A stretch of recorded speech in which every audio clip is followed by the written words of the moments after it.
finally online. I don't know what stream you're talking about. Don't you know it's kind of rude to like talk about other people's streams in someone's stream chat? I thought that was like an unwritten rule of Twitch chat, and you're telling me about this weeb stream? That's kind of messed up, honestly. It's time. Alright, let's see. So first of all, I have my train. I gotta turn off the audio probably because, or at least the turn off the music so if you guys don't have to listen to like two musics, it's pretty bad. One music's is enough musics. Maybe Jam will come hang out. I'll bring the Jam cam to make up for being like 800 hours late. Fucking journey. There's a fucking. I had 5 p.m. 5 p.m. dinner plans. Hi, Jam.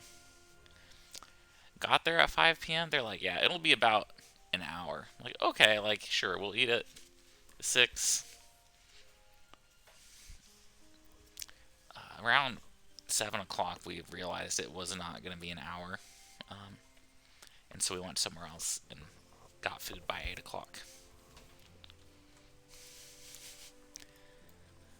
That was when... Cursed journey. Cursed journey. Okay. Yes, sound and language. Jam's kind of in the way right now, but soon she'll lay down. And then she will become the Jam cam. Okay, music off. Get ready for training mode, as I like to do. I mean, it wasn't bad, because it was a friend from out of town, so we had a lot to catch up on. And her friends were there, so, like...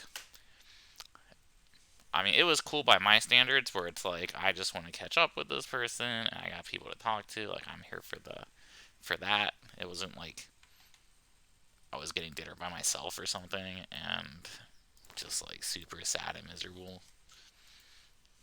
Which I would have been, if for some reason... I told you, you're talking about someone else's stream. Rena, it's not, I'm not, that's not me. That's not me. Stop projecting. Stop projecting the weeb stream. That's not me. Okay, let's see. So here's Jam Cam. Look at this. Look at this Jam right here. What are you doing, Jam? Being cute? Look at her. What's up, Cass? So, the same tier list as always with Loin near the bottom. I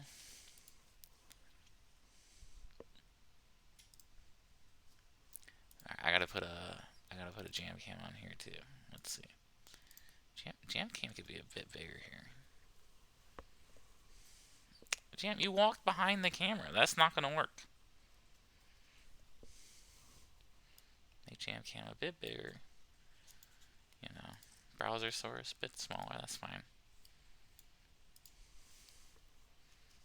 And then she leaves. Look at her. She just fucking walks away. Doesn't give a shit. Jam, where are you going? Come back.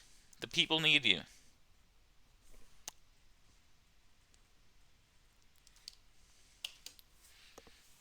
Alright, no Jam Cam for now then. Also, what's up, Blue? Yeah, I know it's kind of late. I really wanted to do this earlier, but hopefully it'll be good enough without conversation. Let's see. Replay analysis, yes. Okay, I have some Rowlets replays too to do. What's up, Solaraba? I'm just sad because I set up the Jam Cam and then Jam left me. What's up, Katash? Let's see. So first of all,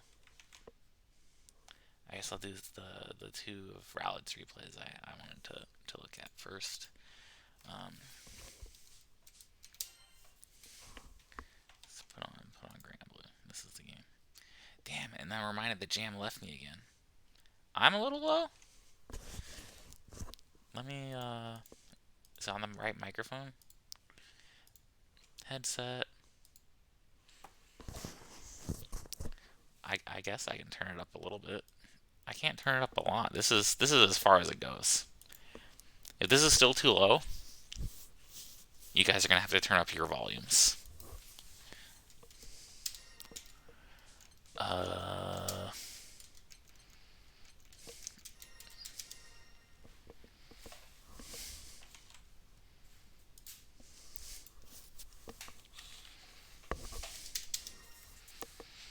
Alright, we're gonna look at one of my matches with Rowlet here.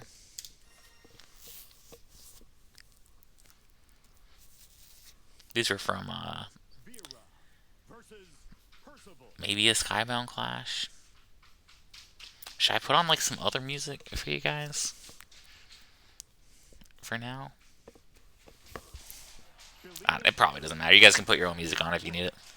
Holy shit, I'm already mashing.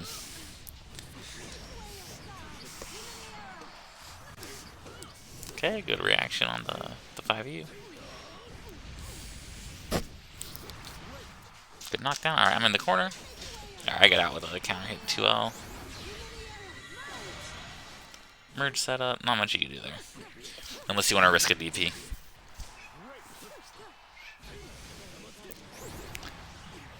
Okay, good poke out.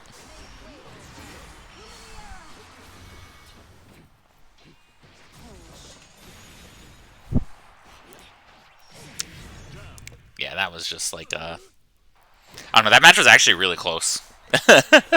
So that was not... I felt like he played pretty well, but then at the end there, he didn't block the safe jump high, which is a pretty deep safe jump.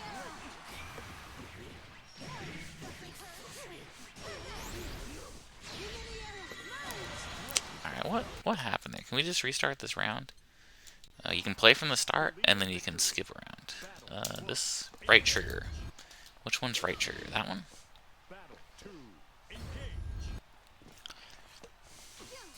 Yeah, that's good. Walk forward. Oh, you got caught with a fireball. That's what happened. Okay.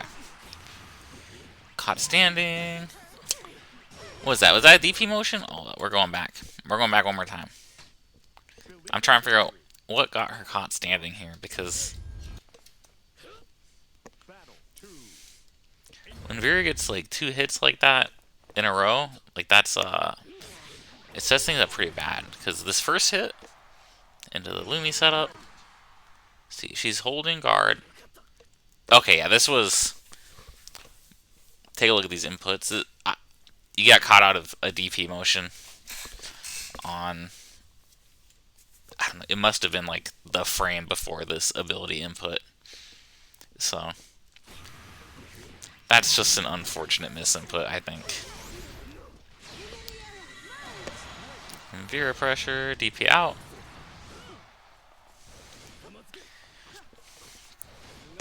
Okay, now this situation is pretty scary.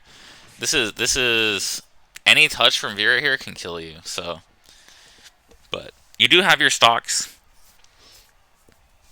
Just have to play it really safe. Yeah, entered the Grand Blue Zone. Almost got air unblockable. Frame trap. I wasn't ready to confirm the raw 236H though. Okay, good. You fire out of the corner, but Vera's cheap. Sweep's broken. Where is Rowlet anyway? Probably sleeping like a normal East Coaster, which is... So, I mean... We didn't ping? I can ping her. I'll ping her. Okay. Rowlet. So, Spaldo saw it. Kataz is here. Blue already commented. Cassie's definitely asleep. She's got work. Let's see. So it's just Rowlet.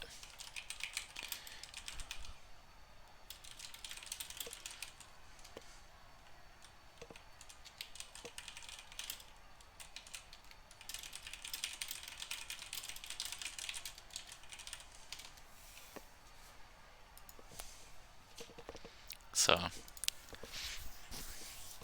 feel like we'll watch the next match that we played in the tournament because the first one was the first round was actually really close, and I don't really think that your game plan needed to change. And then the second match is a little bit harder to talk. Like you got one fireball jumped, and then you got caught out of a DP and put low. So it's just that's just an unfortunate what do you call it? Unfortunate execution error that snowballed into a game loss, which is it happens.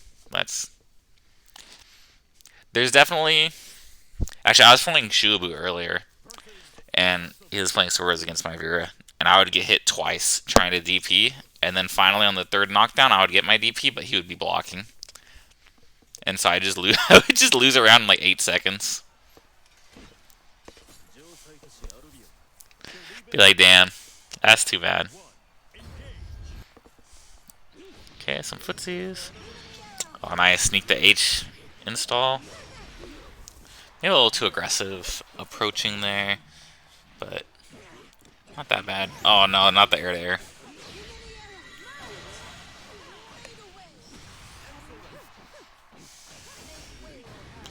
Okay.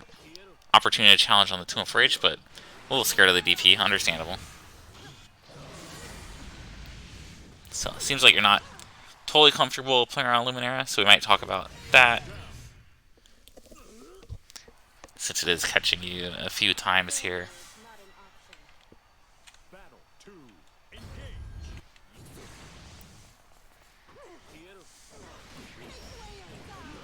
What's up, Search? Okay, knockdown, Lumi setup. Just anti-mash. Yeah, I get caught by the DP on -4. So that, right there, I didn't actually know at the time, but the, you can probably punish that.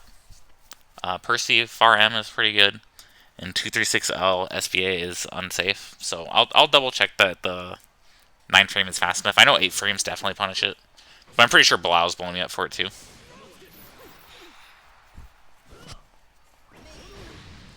Okay, good fireball.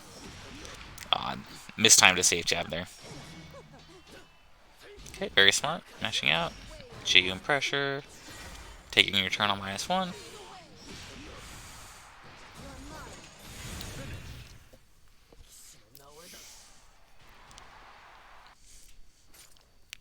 A lot of these are like very Vera rounds. Biggest thing was maybe Lumi was a little bit too free. I think we've played since then, and you have kind of changed how you play around Lumi. The Lord Strike is pretty good for that.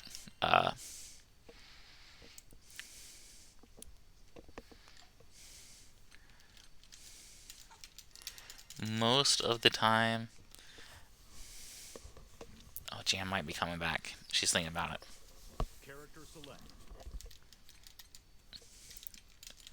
Most of the time, I think you...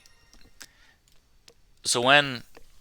I think the people who play the best against Lumi usually make very small movements and like very small amounts of counterplay. If you're like super jumping back on a Lumi set, you end up giving up a lot of space, and it's just this very like broad movement that can get caught.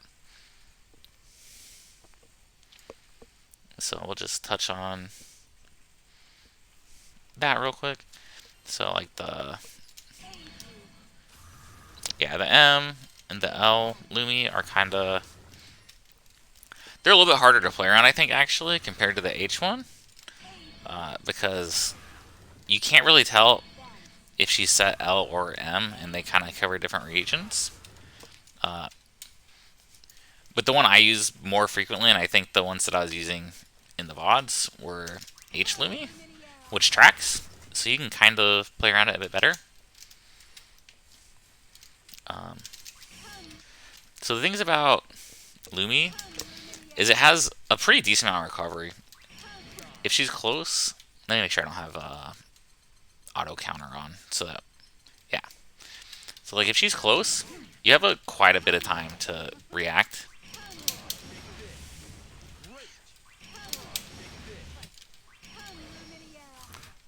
even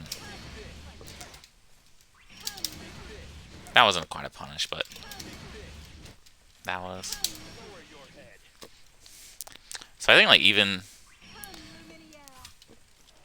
and I think you've done this too in some of our more recent games, is you use, especially with stocks, you'll use like a Lord Strike dash more frequently, especially as a prediction. But even without a prediction, if you're in range for far heavy, it's a pretty easy thing. But even if you're not, so there's, I guess, like two main situations. So it's like, let's say you're really far away. This isn't really a range where you're gonna do anything on reaction, and unless you're just like going for it, it seems pretty unlikely that you're actually going to punish it unless you're guessing. So one thing you could do. Holy shit! Okay, cooldowns. That's why I was like, why is she 2H? Skill cooldown fast. So if you're already at full range, it doesn't go max range, especially when she's not in install. And if she is in install,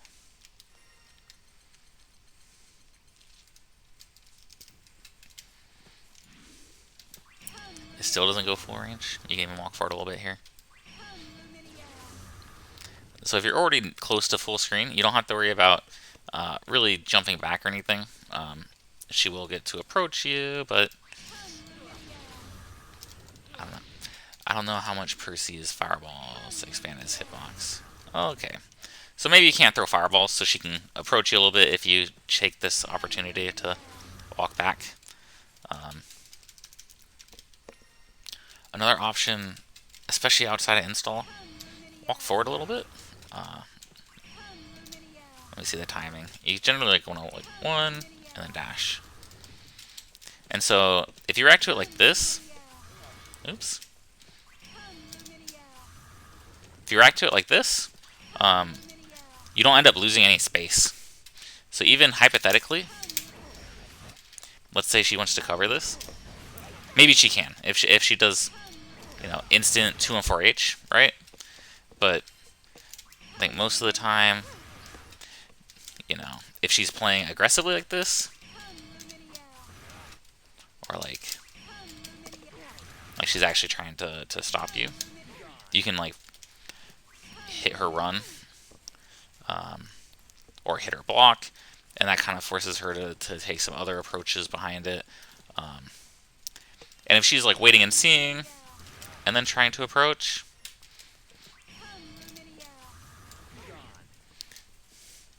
so wait a little bit to let it choose where it's targeting.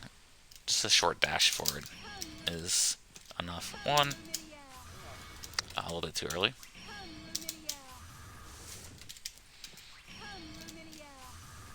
Just like having an idea of the when it locks on, so that you don't have to like in the video you got hit by it generally because maybe you're trying to play around it a little too aggressively. But I've also seen a lot of people do stuff like this, which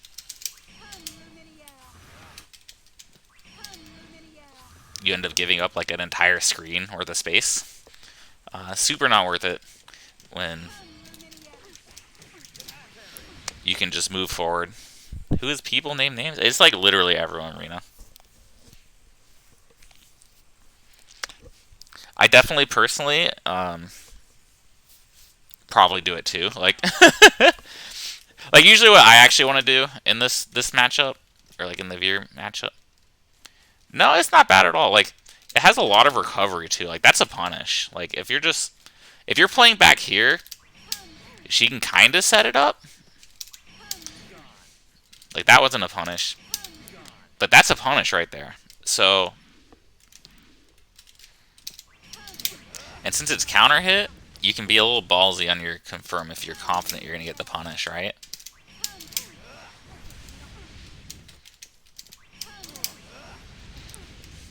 So I think as Percival in this matchup, you kind of want to try to avoid being at this range, where she can set up Lumi, and you kind of want to play around here, where you have like a comfortable 5H. Oh. See, that even that combo, I mean, that combo sucks. You don't want to do that combo, but stocks. So I think generally you want to play around this range.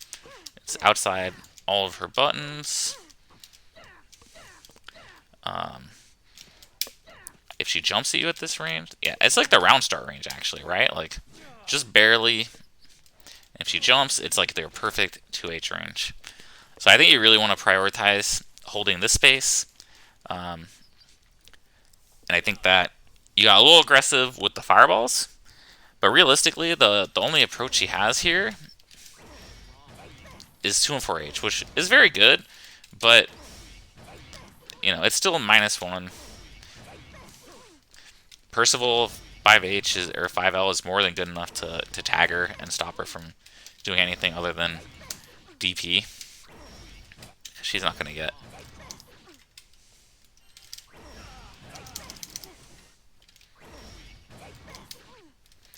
Yeah, so it's not like she's magically getting a 5L proxy normal here and be able to take her turn. You can 2M and crush anything she does. Both good options. So really prioritize this range. You know, try to. You can even stocklessly deny the Lumi set. Maybe every once in a while, once she starts using this more aggressively, it's like this is the range we were talking, right? You take like one step back, and suddenly 2 and 4H is whiffing,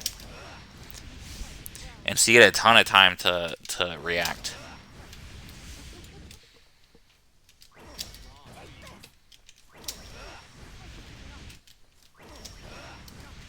So you just play in and out of 2 and 4H range. So out of 2 and 4H range, you know, in Lumi punish range.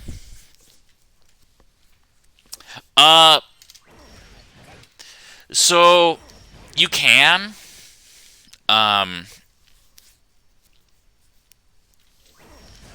But the thing is that you don't want to be late on that. You're going to get counter hit. So especially if she's an install, you really don't want to get counter hit by that move. And realistically, I think that the way Percival plays this neutral is he's trying to take a really controlling presence. Because at this range, he transitions quickly between the range where he punishes Lumi, right here, and the range where he punishes 2 and 4H right here. And none of Vera's normals will reach him, except for like a dash. Obviously, she has to dash, right, if she wants to touch Percival with the normal.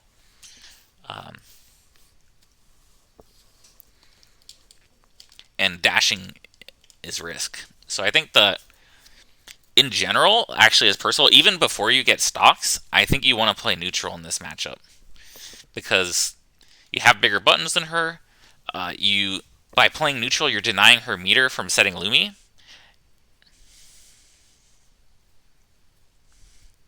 Yeah, absolutely, Kataz. Because the main goal, if you stand at 5M range, Vera can compete, right? Vera has like a competitive 5M. But when you're here, Vera doesn't have anything. Normals don't reach. 2 and 4H, you know. 2 and 4H doesn't reach. Becomes easy to punish. And yeah, you force her to approach you.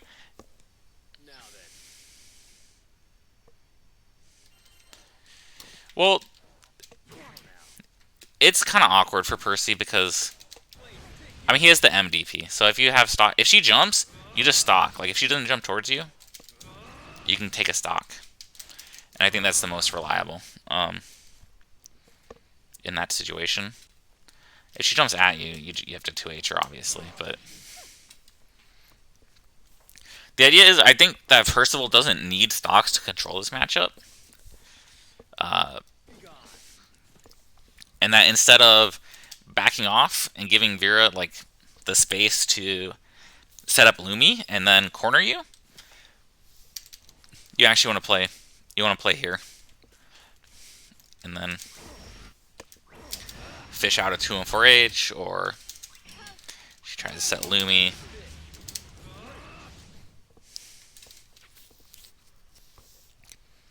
Just my opinion. I think if Percival backs off to try to get stocks, you end up losing too much ground, because let's say Percy backs off and then backs off some more. Now Vera's here, right? So if she hits you, you suddenly are in a corner combo, and like next hit, or even that hit, she might get install. At which point you're one touch from dying for sure.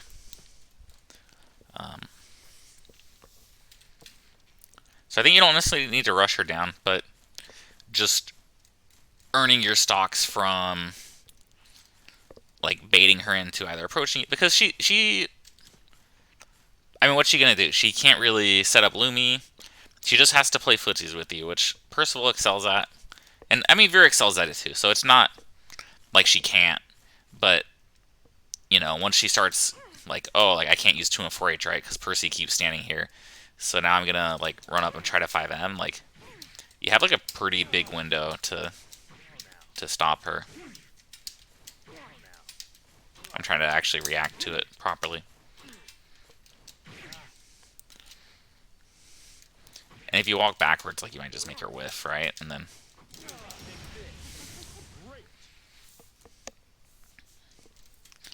And at this range, she's really not comfortable setting Lumi, so it kind of denies her special options and just forces her to try to play with normals.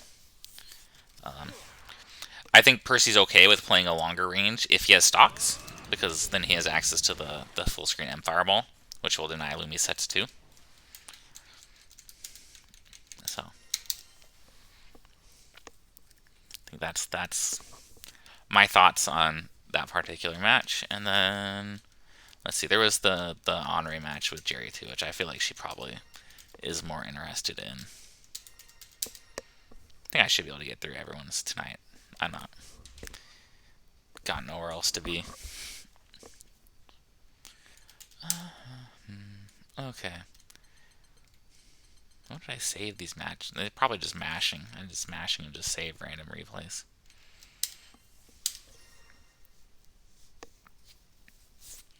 Yeah, so I'm expecting this is probably mostly Henri matchup inexperience. It's really, it's just Senpai Spider, and I think Senpai Spider plays a very... He plays a very, he plays to very particular Henri tools, and not like that. Holy shit, you're even more, you mash more than I do, Jerry. Okay. So, L Spear. Oh, you found space for M stock. That's very nice. Okay, some pokes. Okay, going in. Get mashed out on. That happens to the best of us.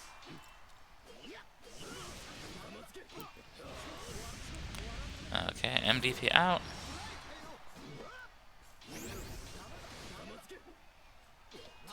Mashing is the tech arena.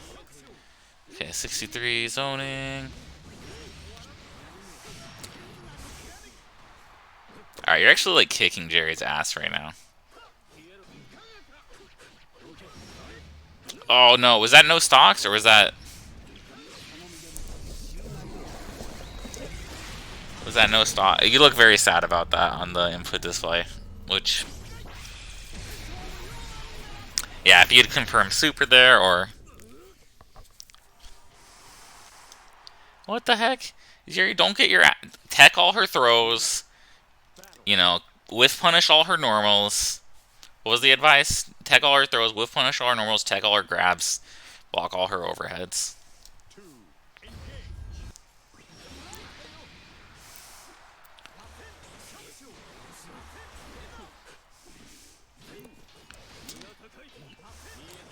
Okay, some poking.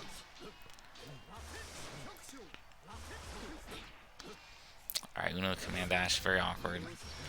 Alright, you gotta hit those punish. Jerry, you gotta... When people DP and you block it, you gotta get the punish. There's my tip for you.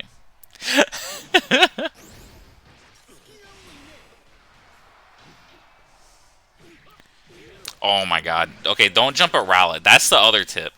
Never ever jump at Rowlet. Let's fucking see that again.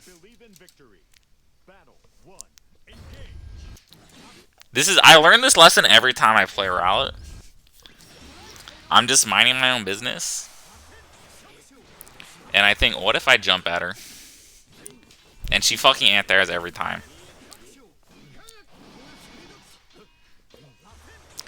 Yeah, you air stalled, but it was a bitch air stall. Yeah, 2 and 4L. That's super minus. She went up for a grab. Look at this. You think you're so smart with your fucking your M spin? No. Certain players where jump is just sealed. Yeah, for real, for real. And then command grab. Okay. Yeah, spend the EXDP to get stocks. I like it. I feel like you gave up a lot of space with that back jump, though. I kind of want to go back and point out this back jump.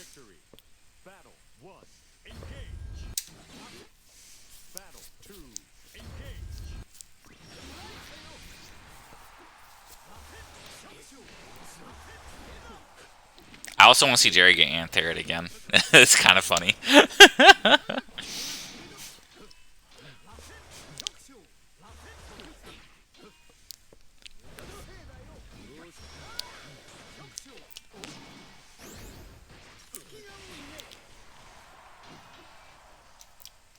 This is the moment where Jerry was like, "Damn, bro, this Ostrich-chan Percival's kind of nice."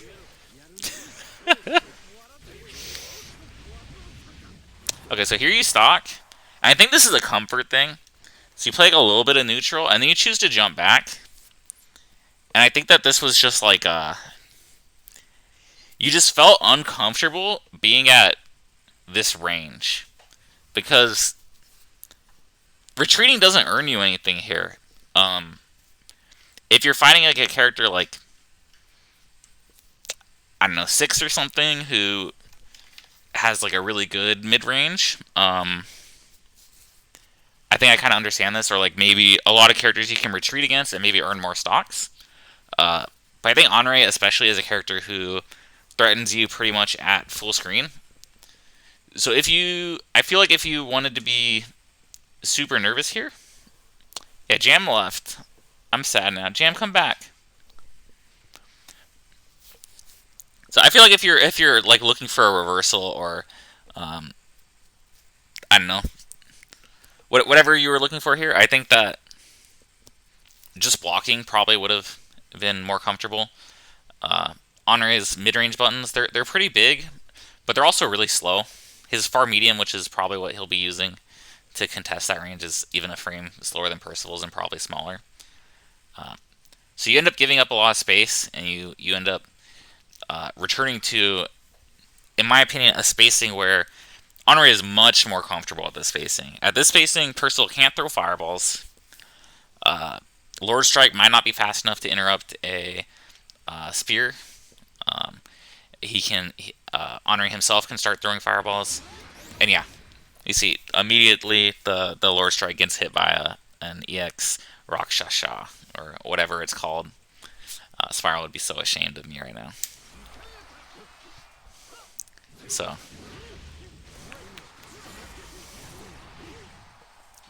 Alright, just running him down. Jerry's blocking, very good.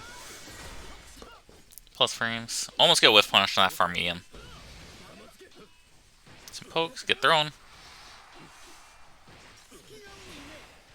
Alright. Plus frames. Oh, where's he gonna put? Jump forward? Yeah, it makes sense. I think you just start getting nervous for chip damage there, which is pretty normal, but that was a super close round. And the round before was one that you actually won outside of not going for a super hit confirm, and instead going for the 0 stock, 0 ASIM. So I wouldn't feel bad about either of those rounds. Which, I mean, I had to scrape the barrel there with that jump back to find some advice.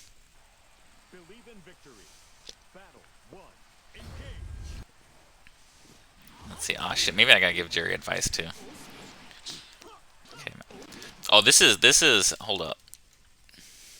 Jerry's gonna hate me because I'm about to give people Uno matchup knowledge that is fucking cursed, and is one of the reasons I hate playing this character. This shit is neutral on standing hit. This is 0. This is Percival's turn. Because Honore has a 6-frame jab, it's Percival's turn to push 5L here. I know it doesn't sound right because Uno just did a combo, but it's actually Percival's turn.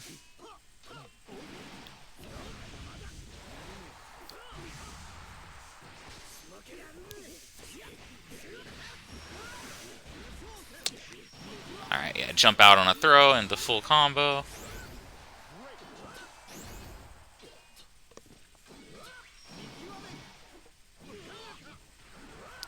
Yeah, Kataz. Charlotta too. You could push close medium as Charlotta. It'll be everything Honore does unless he does a parry or a counter. Because it'll crush his 5L and his 2L and his 4L. And Charlotta's close medium is like such a huge proxy range. You just have to watch out for if you're crouching, because then he's actually +1. So, just look out for that.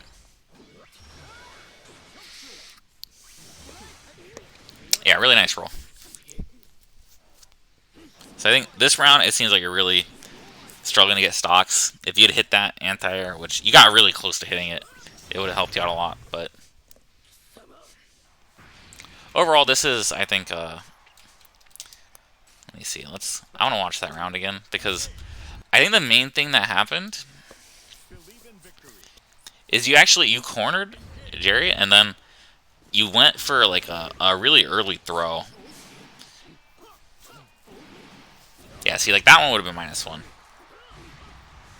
So here you've cornered him. You have no stocks. I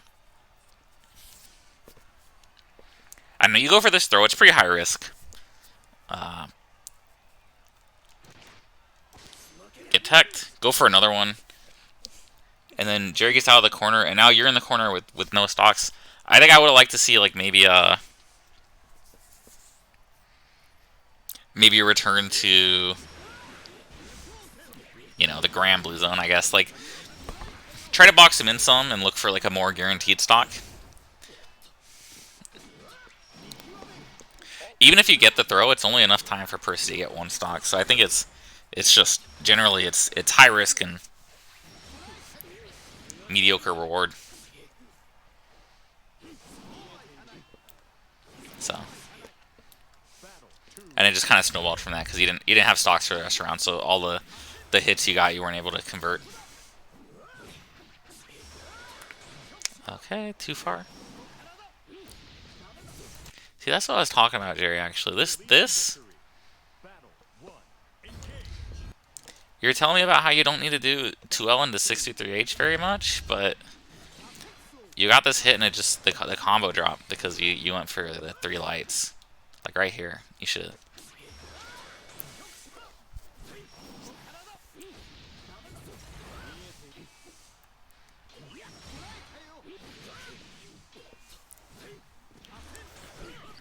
Oh, nice jumping.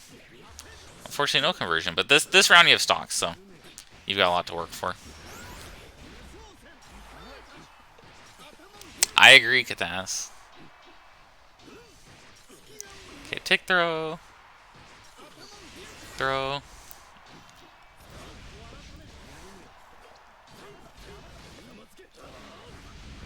Alright, MDP, restock.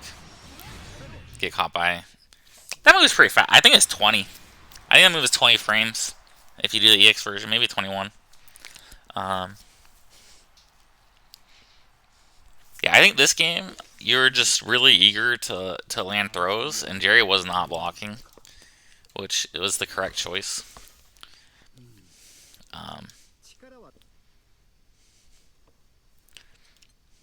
So I think that's probably just the biggest takeaway is, like, your neutral game is good. Like, you shouldn't feel the need to press every single offensive situation into damage. Actually, I don't know why I wanted to go to training mode.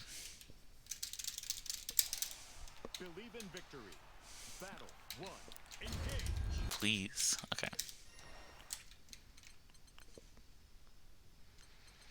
I mean, maybe you were. How do I exit a replay early?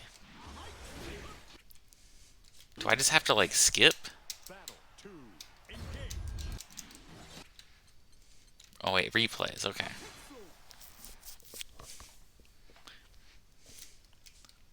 Why isn't there just, like, a leave?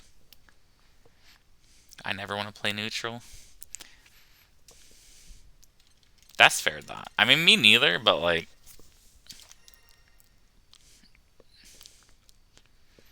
Yeah, it's not very intuitive.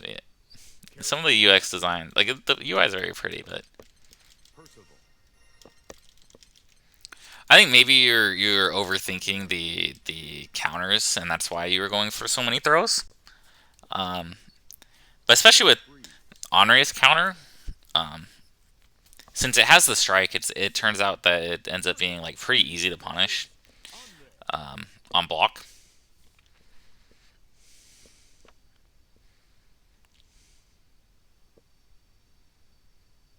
Vera player mod bias? The fuck? What are you talking about, Nathan? So like, in these situations, you went for these throws, which I don't know, I've talked a little bit about. Oh yeah, people being mod. Yeah, if you play Vera, I'll mod you. I don't give a fuck. Mod is the install.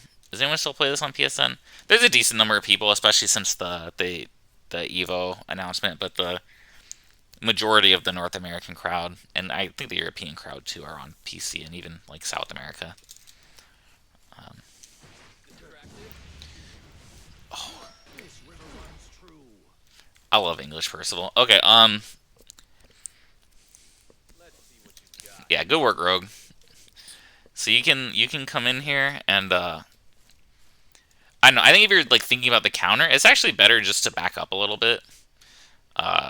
In this position, Uno can't really earn a ton of space. Like, the things he can do is like, this is like the safest thing he can do, right? Is he can make you block a medium and then a 2-4L, and you're plus 4. So why didn't he block? Okay, like I said, I don't have him set to block. It's like this situation is pretty good for you.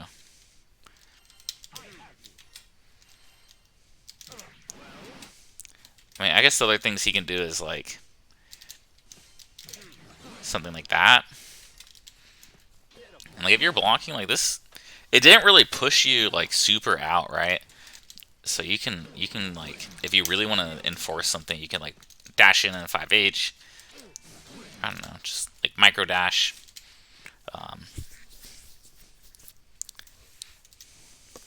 It just felt like you really wanted to force your offensive presence, and as a result, Jerry was able to like jump out of the corner and snowball the match in the other direction. So when you could very easily just back up a little bit. Maybe it's a little annoying to play against Spear and Spiral Spear, whatever the 623 input move is called at this range. But at this range especially, like, they're all risks for him since he could get 5H'd. You could roll on him through the spear and get a punish. He can't retreat. Even 5H at this range is like pretty rough because it'll run into 5M. It might get bodied by 5H if you do it first. That kind of stuff.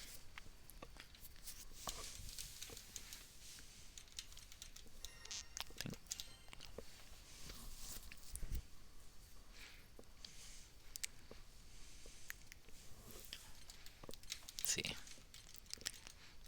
Jerry, if you're still around, I can maybe pull up one of your replays and give you some more direct feedback when I can actually pay attention to your character.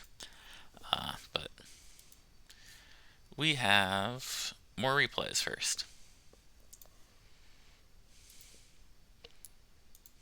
I don't know. I feel like Jerry probably looks at replays better than I do at this point. He's a fucking Batman. Oh, this is from Crossover. So this is going to be you playing against Search as Charlotta. Okay, two links with sets between me and Search. Wondering what I could have changed to turn the fights around. Sick. 149. So this is the first one. Oh, sick. You just use this one for the additional match. Is there... If you had to pick between one of these, do you have one that stands out in your mind as... Yeah, you saw Light Mode Twitch TV? What are you going to do about it? The first one or the second one? Alright, so that would be this one, because this is at 1 hour, 50 minutes. Yeah, this would have been grand finals.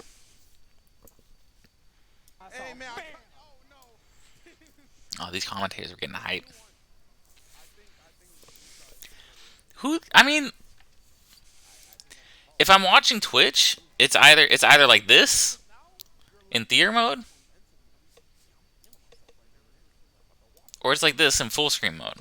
I'm not.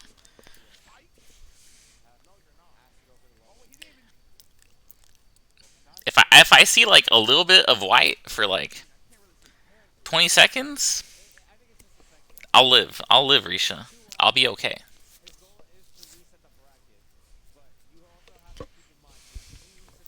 So Lorraine is definitely a sort of like matchup knowledge, and he's also a character that you can get a lot of mileage out of by spending time practicing against training mode.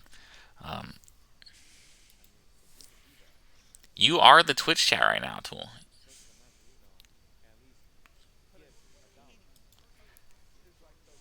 1 a.m. East Coast? Well, then you guys will be awake for the review. It's like an alarm clock, and we're watching Search. It's appropriate.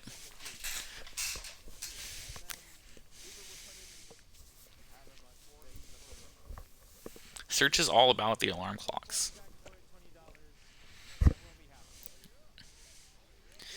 Alright, taking your turn.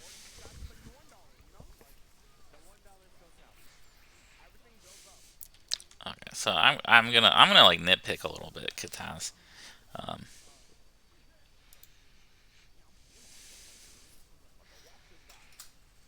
VOD review? That's not even a command, Rogue. You're a mod. You should know this. So in my opinion, one of Charlotta's strongest aspects... No, it's not the weapon skin. Is it this? Is it... It's this one. It's in the stream title.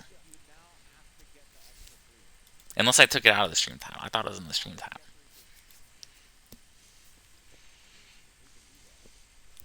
Oh my god. Our Rogue might be fired, but he plays Vera, so he's safe.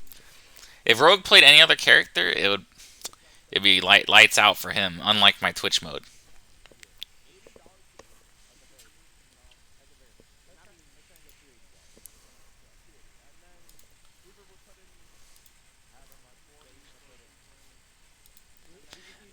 So my opinion of Charlotta is that anytime she makes you block, she should push you like a quarter of the screen. Every time. I don't think that, like 90% of the time when you block in Charlotta, you should be put into this really annoying situation where you lose hella screen space. So right here, you go 2L, 2L, 2M, but you could have gone 2L close medium. And that's my nitpick, is you could have gone 2L close medium, and because you're going into auto combo, you get a bunch of corner carry, and you get to spend Shining Onslaught. Wait, no, not Shining Onslaught. Sword of Lumiel at the end. Oh, man, I feel like I'm really trying to channel my inner spiral. You get to spend 2 and 4 at the end, and as a result, you end up taking... Like, at this point, you would have pushed Search halfway to the corner and had +4 if you just had gone 2L, 5M, and then 2 and 4H at the end of the auto combo. But instead, you don't really... You think about spending ball, maybe, and you decide, well, he could parry it, so maybe not spend ball. And so he walks away, he blocks your ball, you get a little crazy, that's fine. I think you gotta gamble as Charlotta sometimes, and Louis does not get the best punishes on it, so. I'd like to see you spend Tuna 4H a bit more. Holy shit. Alright, that was godlike. That was insane.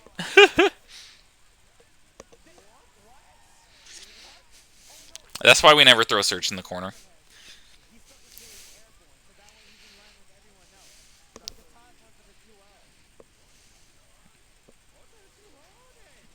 Yeah, okay. HPA stuff, you were super low on health, so you kind of had to gamble a bit. That overhead is round ending. You hate to see it. It happens sometimes, but... Nice parry. Wake up DP, very nice. What the heck was that? I don't know, that was sick though. You missed your dash a little bit. You could have gotten a little closer on the late tech, but... Run up throw, okay.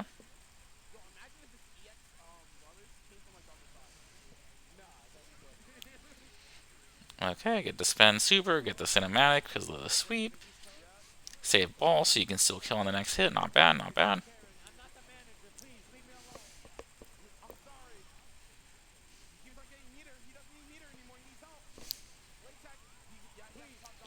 Okay, so now let's see how you handle Iggy. You have a lot of health. You could choose risky options. You could choose safe options. Dodging. I don't know. I think your comfort level. So my prediction is that your comfort level against Iggy is very low based on the one Iggy I've seen so far. But we'll see.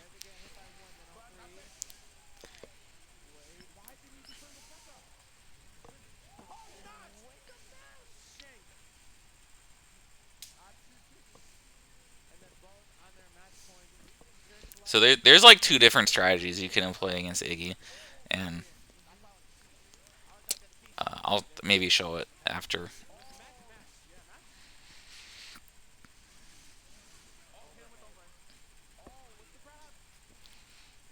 It'll be kind of hard.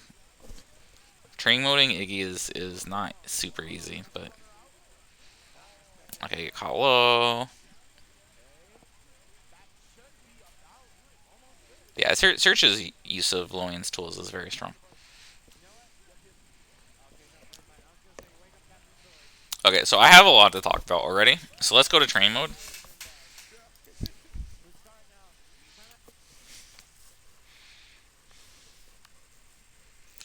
So remember the setup real quick. Right here, because we're gonna talk about this one too. Uh,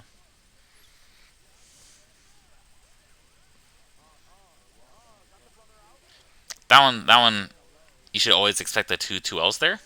You probably try to DP actually. This is not the one I want to talk about, but talking about this one is really easy. So Loin is always gonna do, or at least Search because he does the setup. So when Loin does auto comp, oh sorry.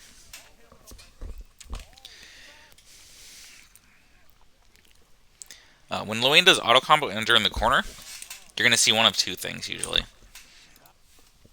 He's either going to call single bro and then do this setup where he does 2L 2L into catbot, or he's going to do EX bros, and then you need to watch out for unblockables. The alternate to the unblockable is usually the roll through to try to cross up your DP input or catch you like not using the guard button because you're worried about the unblockable, like you're trying to roll or dodge rather. So when you see him not spend the EX move, you should pretty much always expect either a throw next or the double 2L into the catbot. So here you block the first 2L, which is good. I think you probably tried to input EXDP here and just got caught low from a chained 2L. So anyway, that wasn't even what I wanted to talk about, but fair I discuss it here. So here he sets up the catbot. And you can actually pretty safely tech this throw every time.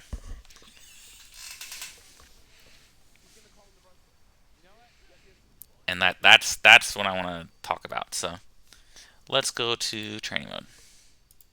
Not the title screen.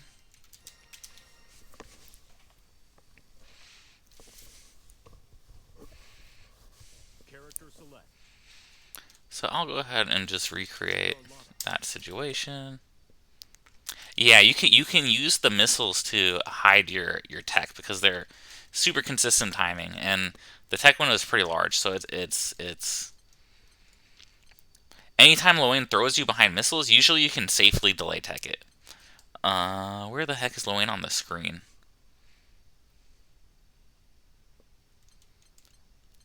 Where are you? But oh, there you are.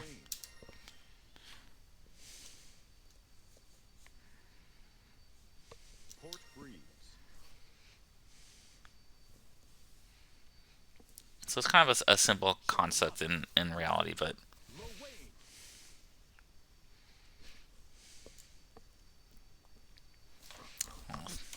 how sad. Reminded that Jam isn't here right now. Give her a look of disappointment.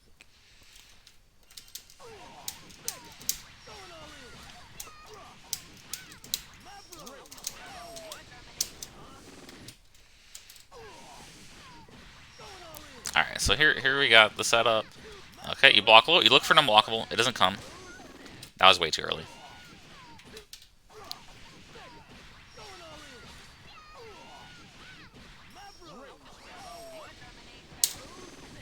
So I teched there, and now let's do another recording.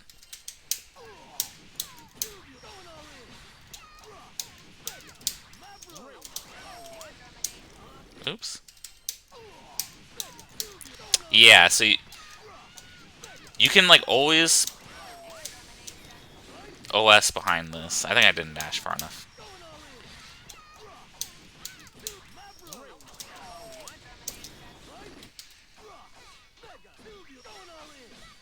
Oops, I did not be blocking that.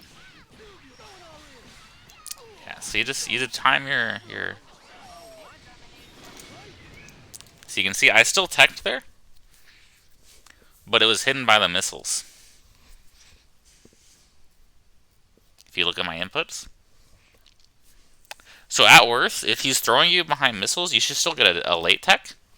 And the situation on late tech is obviously much better, especially against Lowain. In that particular setup, he had spent EX Bros already, which is usually what he would use off a normal throw, is he would call a bro. So taking the throw there, outside of the health benefit, wasn't like that bad, but this is pretty much a free tech, and the Oki situation is much worse for Lowain compared to other situations where, like, if he hadn't spent the bros and he gets the normal throw and he can call the high bro, he gets to set up sort of like a looping strike throw situation.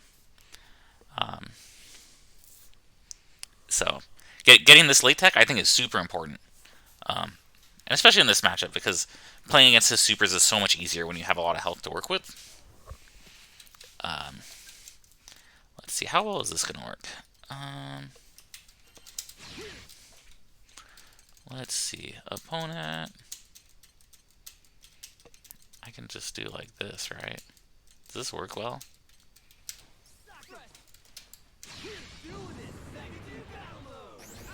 So when you're playing against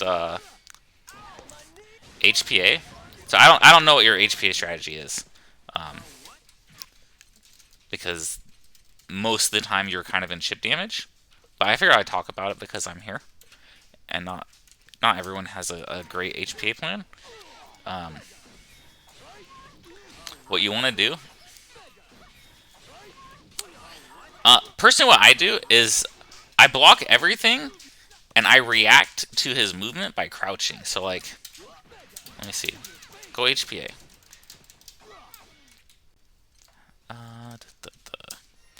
Can I like make him impermanent HPA? I sure can.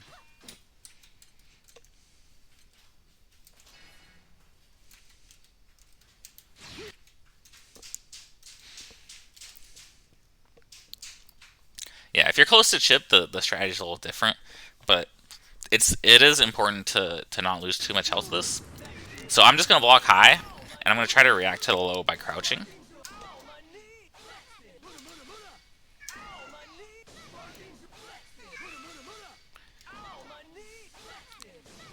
So you can see if you practice like this, is he just doing the same thing over and over? No, okay. being well practiced against HPA is really important because the super can do a lot of damage.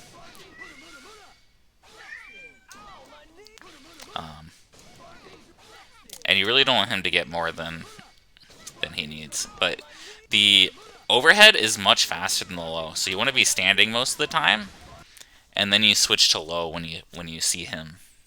Sometimes I try to roll through. Rolling is dangerous because, I mean, if you're at low health, like, you kind of have to get a little desperate. I don't know how good Charlotta's super is for this, but you can do this if he's really low, for example. Otherwise, you just kind of need to... You need to guess if like he's not low and you're low. It's kind of GG at that point. It just means you should have played the matchup better.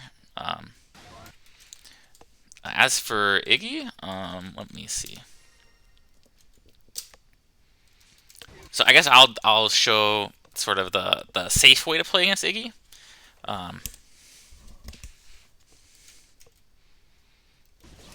Because I think I don't see it super often, but it is very useful.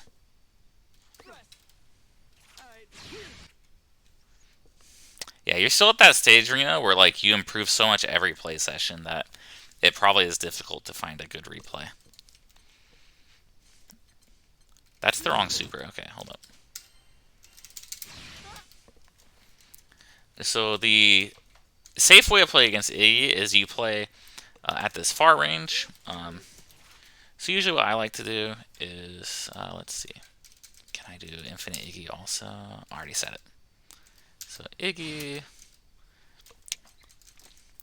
What I do is I'll try to waste a little bit of time by just super jumping forward at the beginning. But inevitably you're going to get pushed out by either the orb or... where's the thing? CPU.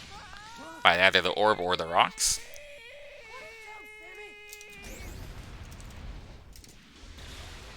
So you can play something like this.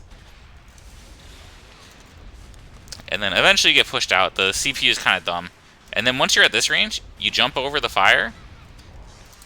You can dodge the lightning. Jump the ball.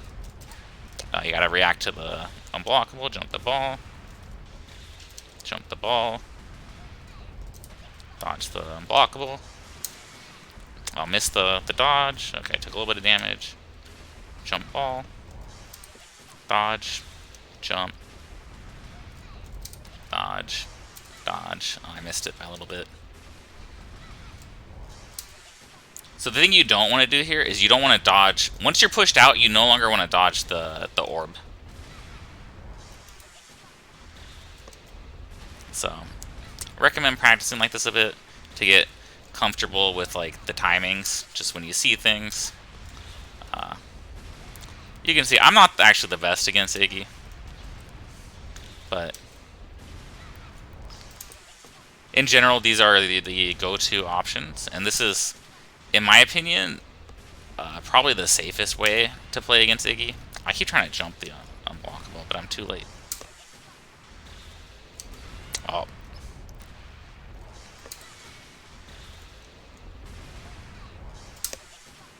And if you play like this, it's pretty rare that you'll actually take a ton of damage, as long as you are somewhat well practiced against the lightning.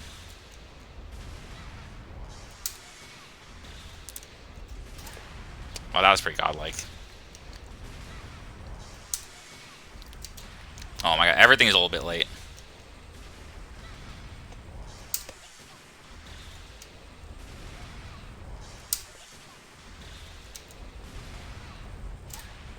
So,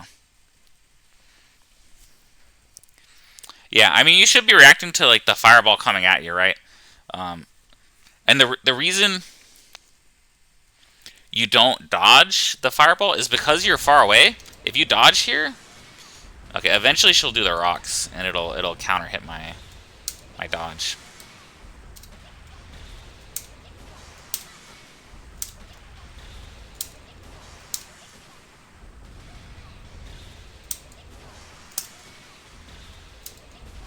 Maybe she won't. But usually it's orb into... You did make it in time to review VODs, Casey. Did you want to hop on Discord with me and do the reviews? Did you want to review my VODs? Yeah, so you don't want to dodge the fireball at this range.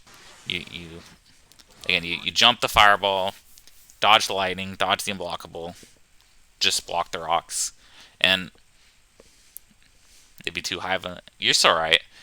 And that's sort of the... I think the safest plan against Iggy. So if you have a huge lead, that's usually what I recommend.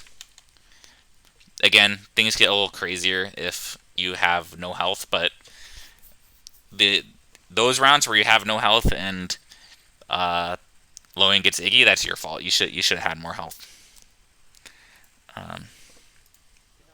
So we'll finish out the set. I already talked about a decent amount of Lowen stuff here, but maybe we can glean like one or two more things real quick. But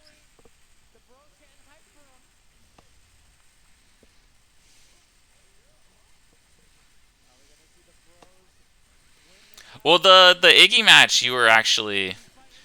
You had like 60-70%, and you end up losing a decent amount. But alright, so you're going in. You get mashed out on. It feels like you're kind of uncomfortable meeting him. Are you like not... Do you not feel comfortable dodging the counter on reaction?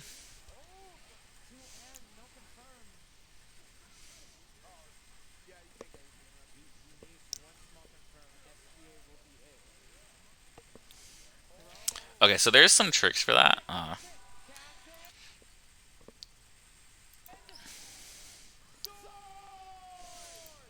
Well, I mean, the biggest trick is if you can get a close heavy meaty, then it's way easier to dodge the counter. And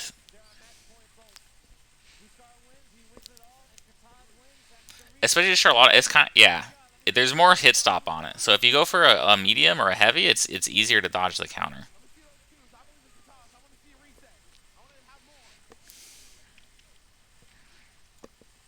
I think against Lowen, it's more important to kind of, you know, like, what do you call it? Like, control him, than to... Yeah, that was just unfortunate defense, I think. You can Coco. I really don't think you need to for Lowen counter, but just to like demo this real quick, let me switch to Grand Blue. So if you use a bigger normal, like with Charlotta, her close heavy, it's not even hard to get like a plus close heavy. So I think like those setups are like really good against Lowen. If you practice getting the plus on block close heavy. So let's see. H, come at me, bro. So let's see you knock him down. It's like, here's like a light. And then you have like a pretty decent amount of time. And like the especially when you're doing the close 5H, right? Like if he doesn't do the counter,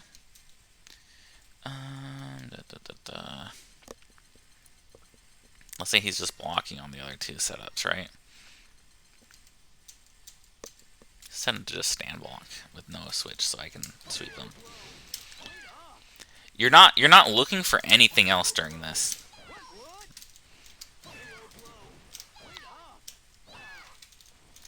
So that way, you can just spend your full attention on reacting to the counter, which I just totally failed to do.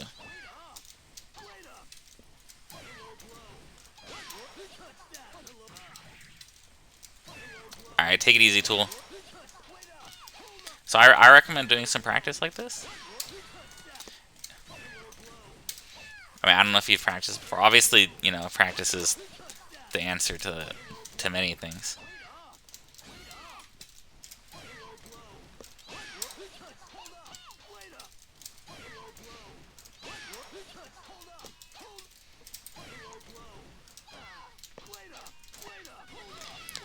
One other thing is, in my opinion, yeah, you're playing too worried about the parry. I mean, obviously, like, if you're not good against the parry in tournament, you're gonna respect it.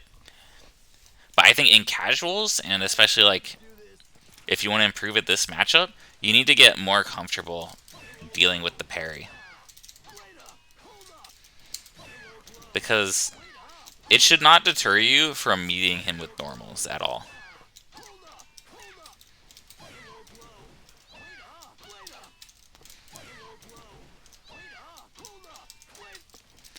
So you should just be able to like comfortably meet him. And especially with this plus on block close heavy, you have nothing to look for, right? Because all you're doing is you're doing the close heavy. And then maybe you're pressing medium after, like. So if you use this kind of offense against him, it might be easier for you. Whereas if you're using lights and stuff, you might dial into the next move too early. You might mistime it like easier. Oh, I missed that one. Look at that! Look at that! I pushed the button. So like because you're just meeting with a mid, like you have a lot more time to react to the fact that he didn't parry, which means that you don't have to think about those things nearly as much. All you're thinking about is the parry. And when you see that he didn't parry, then you can commit your offense. What Luane's parry is good against is special cancels, right? That's the main thing you want to be more aware of the parry on. So like for this reason, when I'm playing this matchup, I don't really like to use like M sort of Lumio because it kind of gives Luane a defensive option. Like it gives him a guaranteed out. So like, yeah, they do like nothing, which to be honest, it's hard to enforce the nothing if you're not using the M sword. So really what I like to do against Luane is I just like to do H. I just like to spend the H on him. He's one of those characters where I just like to spend the H sort of Lumiel. Get the chip damage, get the corner carry. Keep it tight. Maybe he parries, and now it parries on cooldown, now I can do other stuff. You know. Push him in the corner.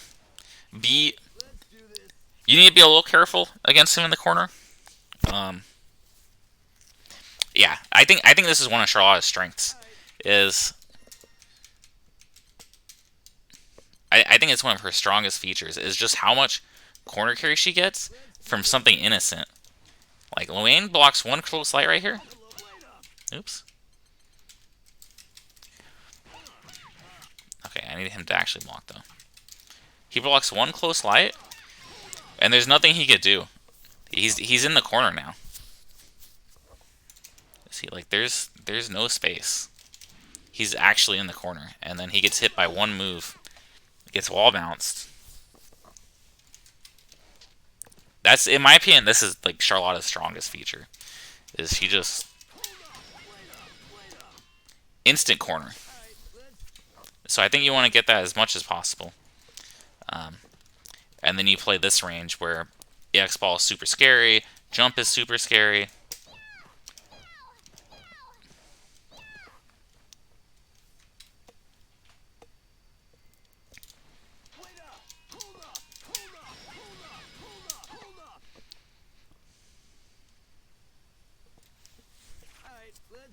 Yeah, you don't need to put gaps in your pressure against him. It's okay to just make Luane block 5 mids, and now he's in the corner. And also, like, the thing about Charlotta block strings, too. So, look. Charlotta 0 meter, Luane full health. Charlotta has 30 meter now. Luane lost some health. He's in the corner. You just get hella meter from doing one block string that Luane can't do anything about, and now he's in the corner. So, whereas if you like go for this tick throw, like I don't know, like it does way more damage, obviously, but even getting the throw, he's like still. I guess he goes to the corner anyways, but Charlotte is probably the character that I use auto combo the most in too, because you can get it from multiple lights. For a lot of characters, like they'll do one light into auto combo, but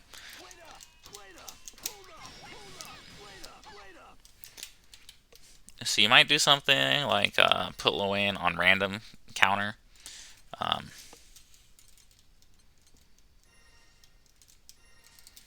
and just like practice doing this.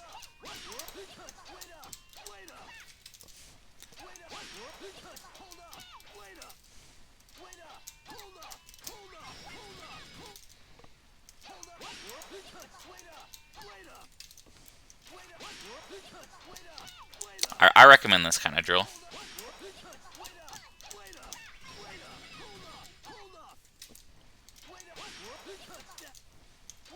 Yeah, you're +2. If you dodge parry, you're +2. But see, that's why you don't use the M sword.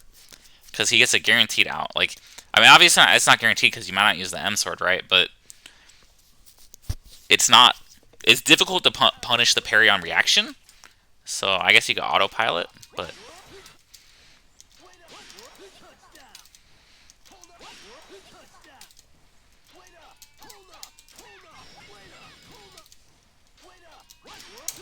Oh, I missed it.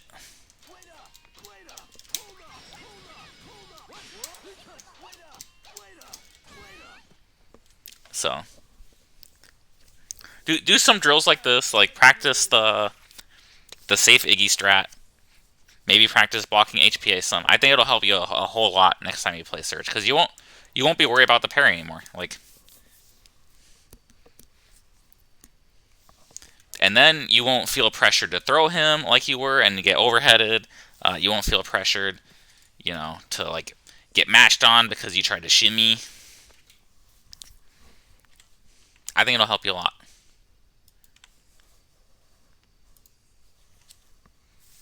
Luane's defense is it's good at very specific things, but you shouldn't let it be good at the things it's not good at. You need to make sure it sucks at the things it actually sucks at, which is dealing with normals, dealing with like tight block strings. He's really good at blowing you up for going for the throw, but I mean he's actually pretty scary when he's cornered just because the bro is so fast. But every single time he calls bro, he's risking getting hit by EX ball. So.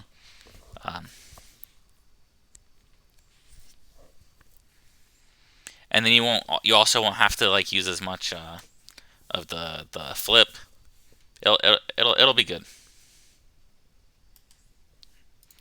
And it's nice because they're like not super, like they're not easy things to do. I'm not gonna tell you that dealing with HPA, Iggy, and like counter all super easy, but they're all super practicable, which is a really good spot to be in.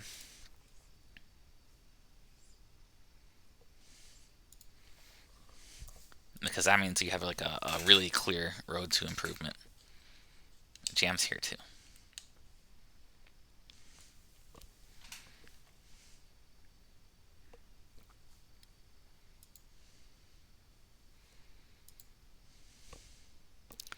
Yeah, I showed that earlier, Cass. Like you just super jump forward 3 times, and you just have to either orb or like do like a delay rock. And then I was just demoing how to do like the sort of like safe play from far, where you wow, you don't want to be on camera, Jam. You do you do like the neutral jump on the fireball, and then like dodge everything else and block rocks. I gotta trick her. Don't worry, I'm putting it away, Jam. I think it's the light. There's like a light on the webcam. I think she sees that.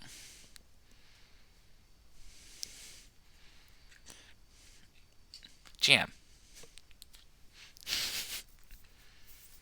Run up, dodge, rock. Yeah, don't do that. In my opinion, like playing the safest possible and just taking the chip damage is ideal against low-end supers.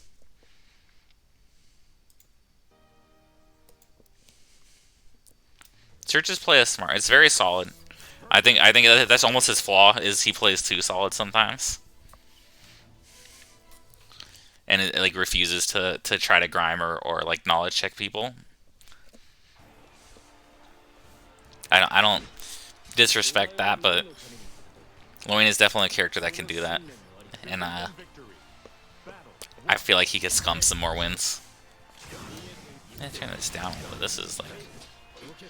Alright, so now we gotta watch... Yeah, now Rowlett's the villain. And we're checking out... This is Blues match. So this is Eustace versus Percival. Finding gaps in pressure without a DP. So I guess we'll pay a lot of attention to his defense here. Oh, that's... Oh, I feel so sad every time I get hit by... If the stock hitbox hits me like that, it's just... Okay. So, find your way out with the jump. Okay, get DP'd. Oh, missed the punish on the dodge. Okay, I think that was supposed to be a H grenade, which I agree with. Okay, sweet. Got caught low. Anti-aired into super confirm.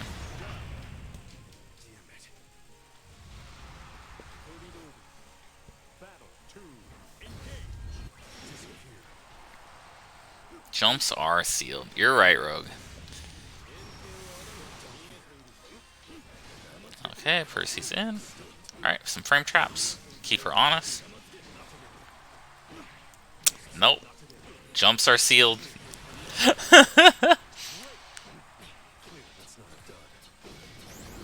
Okay, some pressure. Miss the throw. That's too unfortunate. Early tech. Nice. Good conversion. Media H grenade.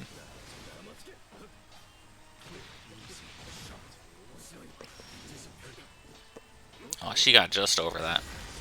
Okay. Challenge on -1. Alright. Call out the medium.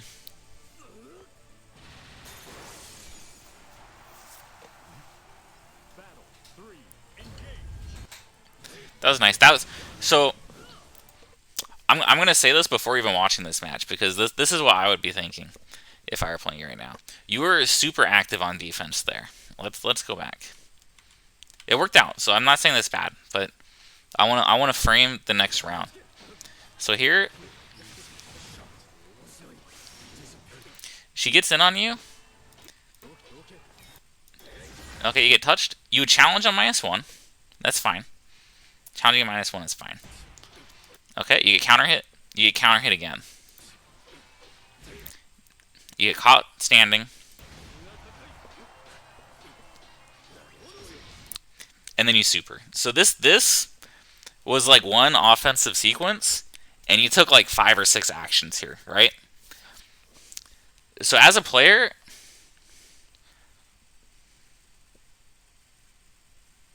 no, you can't. I mean, so the reason you can challenge on -1 is because you're not. It's not because you're afraid of Eustace's DP. It's because you want something greedier than like a long range 2L, right? Like you might want to go in for a throw. You might want to go in for like a deeper close light. Or you might go for like a command grab with Percival. Like that'd be pretty ballsy on +1. So there's like a lot of things Rowlett could have done that were greedier pressure, but she did go for like the immediate 5L or the immediate 2L, which is, you know, not the scariest thing to block, but you know, it beats the challenge. I mean, the point isn't that it was like the right decision, but it's not the wrong thing to do. It just didn't happen to be right in that situation. But anyway, so you took like 6 actions at the end of this round. So if I'm in Rowlett's shoes, I'm thinking that your defense was super active, especially because it came into like a round-ending super. And this could just be a really dumb exercise, but I feel like she's going to adjust her pressure to try to cover more activity from you. So we'll see what happens. Because you showed that you didn't really want to block, which is fine.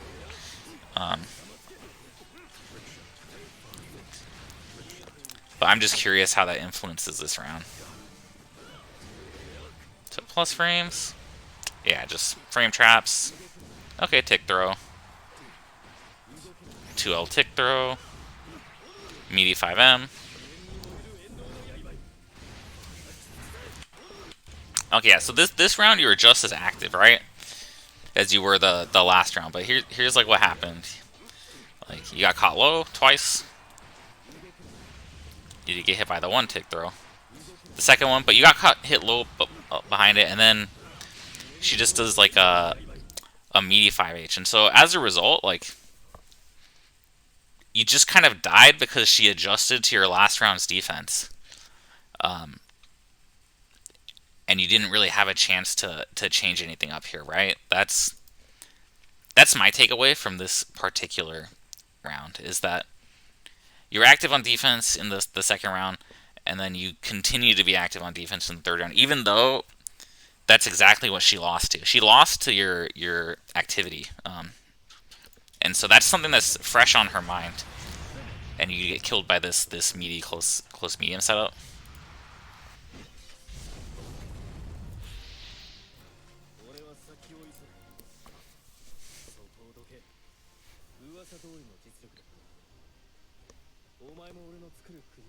Jam's looking at me. Alright. So playing a little bit of neutral. That looked like a plus close heavy. She DP'd out. Got some stocks. Just a quick note here, but what I like to do against Percival, especially when they DP me like this with very few stocks. This is a normal DP. You can tech it. You end up doing a back roll, but especially when Percival doesn't have stocks, I really like to tech in place, and then I look to challenge their stocks almost immediately. Because I've played Rao a lot, I know she has historically had a really bad habit of taking too many stocks on L and MDP. She's cleaned it up a lot, but the point is, so like you get hit by this LDP and you back tech, and Rao goes for the H stocks. This is not something that Percival gets guaranteed here.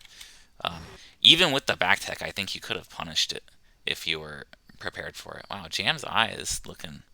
She's just looking right at the camera, huh? Yeah, so like I just want to show how much if you did the neutral tech, this is actually extremely punishable, and you can get a whole offensive sequence from this.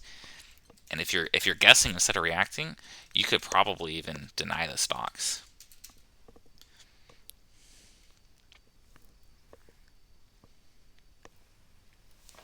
So what happened here is you get hit by the HDP or the LDP, and then H stock, right? So if you tech in place, this is so punishable. So when Percival DPs you, and especially when he doesn't have stocks, you should definitely tech in place, because you want to keep the Percival as honest as possible, right?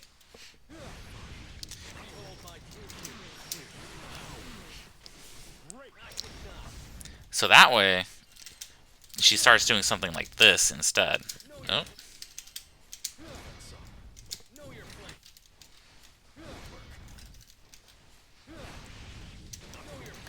And that's not punishable, but like you can still take a turn.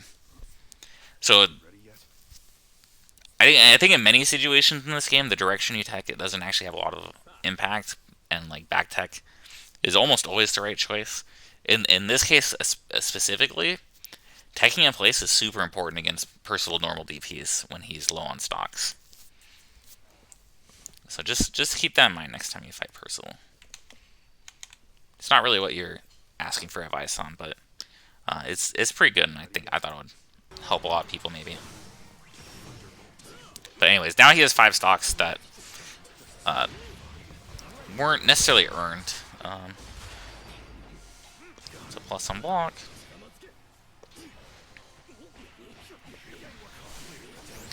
Okay, good jump out on the throw.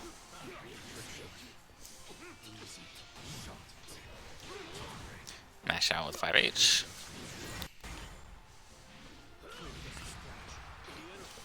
This is another opportunity. So this is something that a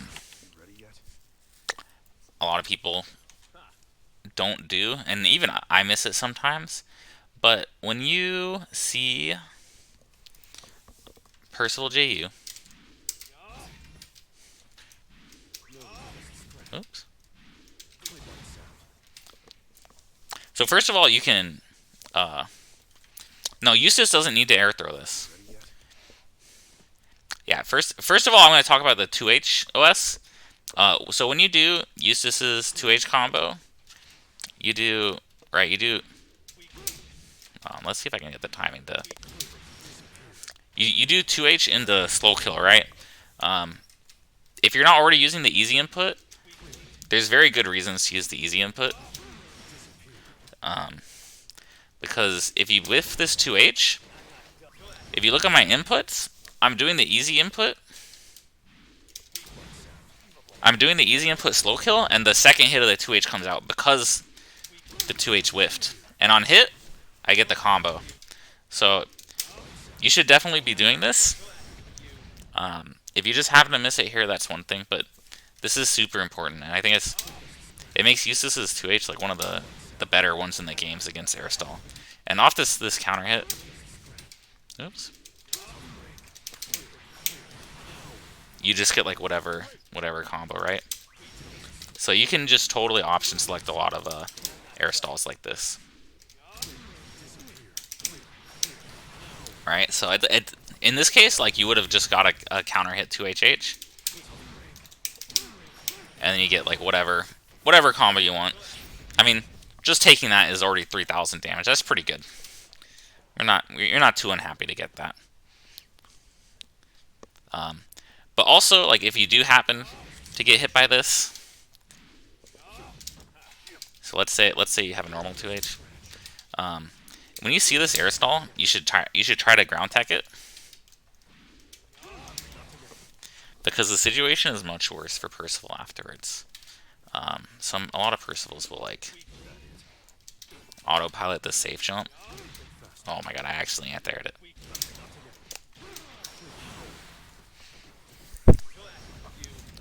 And if they autopilot the safe jump, you can punish it. So just in general, Percival doesn't get any OK off this Airstall. If you see it in time and tech it, it's super advantage for you. Or like, I mean, it's still his frame advantage, but there's space between you, and the knockdown is a lot shorter. So definitely recommend trying to get that into your system as well. If you aren't playing a character right with an OS like this, then you see the 2H whiff, and you immediately think about teching the JU. Super helpful against Percival.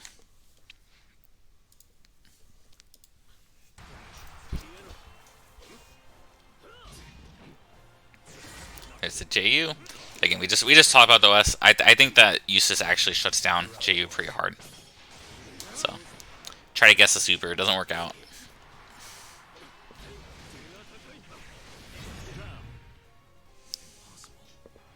You guys just get a square full of fluff. Okay. Alright, running in. What gave her those 5 stock? Yeah, again, this is another situation where you have the choice of tech direction here. You probably just absent-mindedly back tech. If you neutral tech here, this is definitely punishable. Probably even more punishable than the DP one. So just be aware of using neutral tech against Percival when he's low on stocks. If he has a lot of stocks, then yeah, maybe it is better to get the distance, but you know, it's I don't know, I don't like giving Percival stocks for free.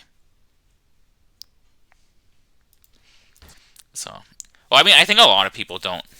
A lot of people do tech. Not a lot of people think about their tech direction, because back tech is like, all right, here's another. This one's super important. Emzeracin, super important to tech this. Let me show you this. Man, this is just turning into a what do you call it?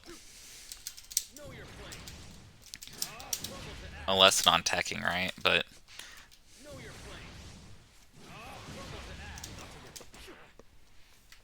you see like how little time Percival has, like when you tech this. Let me set him not to block. It makes it easier to record this.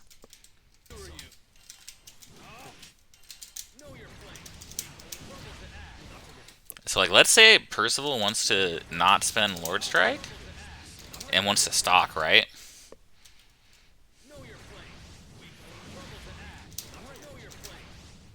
Like, you can like almost punish him for it. Like, this is with going for one stock. But like,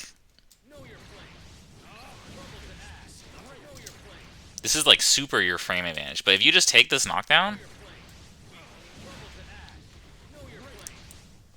it's like only barely your advantage instead of being like really, really your advantage. And like, oops, let me take a stock first.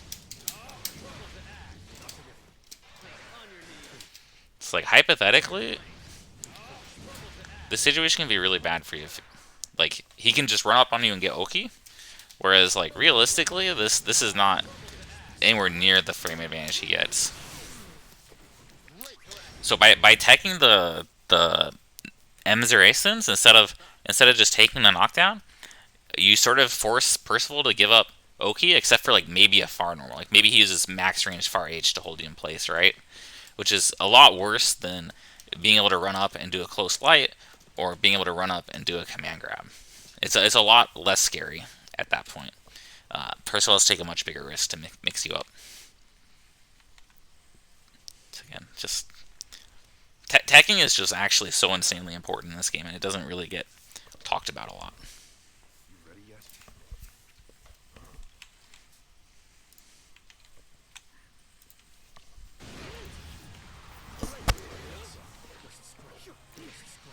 Anti-aired. Yeah, I'm seeing a lot of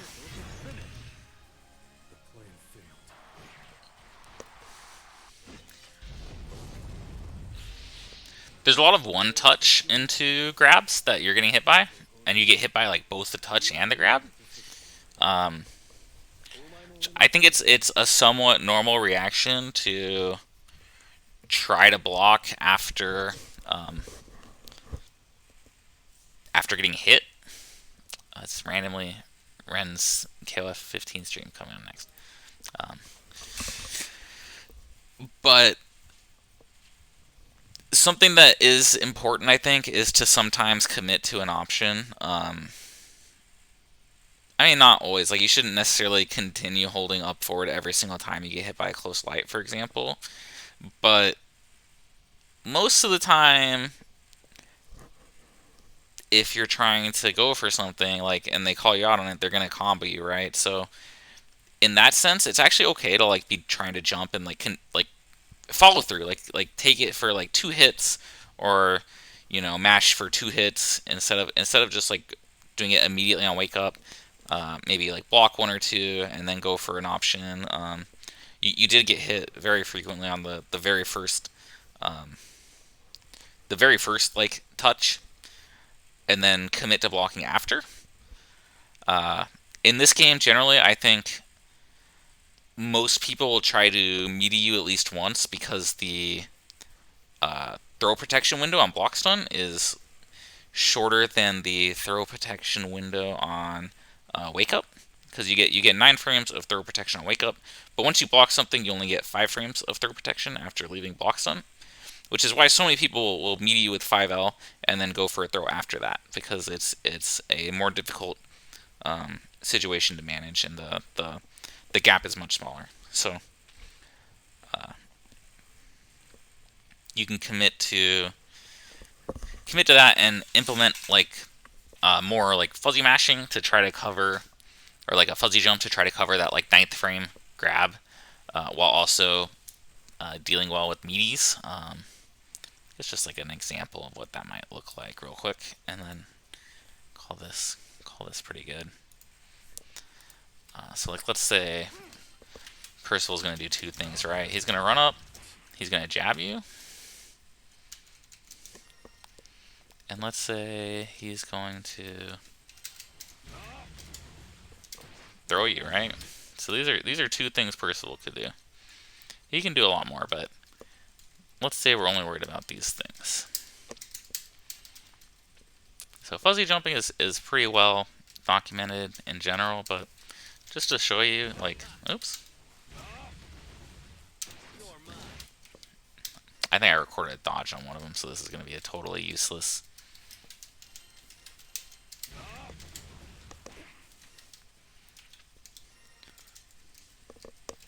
Alright, let me see. How is this meaty? Okay, so that's meaty. And then obviously the throw will lose. Okay. So I'm going to try and input a jump. So I block the 5L. And I jump the throw. So this is really effective on wake up because the throw protection window is so big.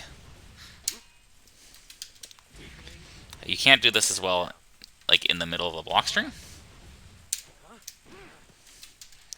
But implementing stuff like this will make your defense a lot stronger and require your opponent to do a lot more things to open you up. A little bit late on that one.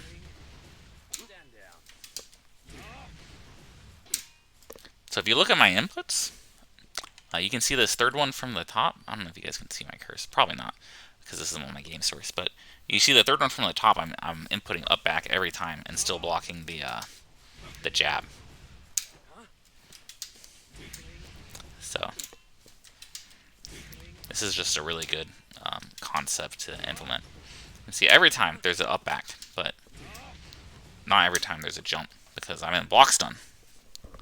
So if you do that, people will start having to either give up on doing. They'll either have to give up on doing a meaty throw. What's up, Derek's? They'll either give up on doing meaty throw because you're jumping it every time, or they have to start doing things that give you bigger gaps. So like something that Percival might do is he would do something like that, right? And that'll catch your fuzzy jump.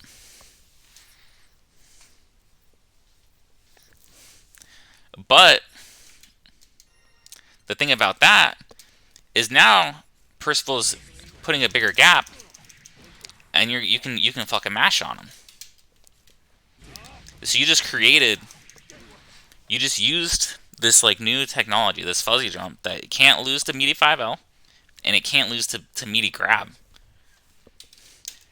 And now your opponent has to do something else to hit you. And the thing they're doing to hit you is mashable. And so that's how you start creating this more nuanced defensive option where like you no longer feel like you just have to guess on every single interaction. And you actually that's like part of why I think if you watch my play, I get away with wake up 5L all the time. I'm constantly getting away with wake up 5L. But it's because I use I fuzzy jump so much, and like you can do like the same thing as fuzzy mash. You could do it with like a jab. It's a little bit harder, I think, and easier to bait out. But yeah, so if you implement these timing mix-ups, then you can get a little bit more greedy on defense and blow people up for trying to call out the advanced options. All right, let's see what else do we have in the tank here. So hopefully that's useful information for you, Blue. Just like think about your tech direction a lot to deny Percy stocks. Implement some more like advanced fuzzy jumps and stuff to enable the other options like it's not a total replacement for mashing, right? So like mashing totally has a place. Wake up 5L is pretty godlike. But you have to enable the wake up 5L by Yeah, the anti-air OS is massive. That's like also one of Eustace's strengths. Is it's actually so hard to air stall on him because of the he gets a full combo from that counter hit too. If you're close to the corner, like it's so much damage too because you can get like a close heavy into H grenade and do like a 1 cooldown combo, or you can close heavy into 2 and 4 HH, get like a 5M into Flamac Thunder into like 2M Super or something. It's so good. Alright, so we got a couple of Spaldo matches. Let's look at one of these Spaldo matches.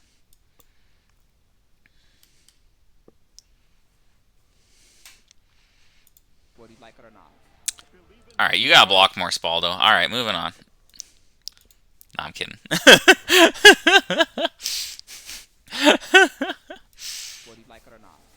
Alright. So this is Bilal versus Vasaraga. What do I know about this matchup? I know that Armor is pretty fucking good against Bilal. He doesn't have a 3-hit DP. I mean, he has like HDP hits 4 times, but it's only 2 times on the way up. So he doesn't.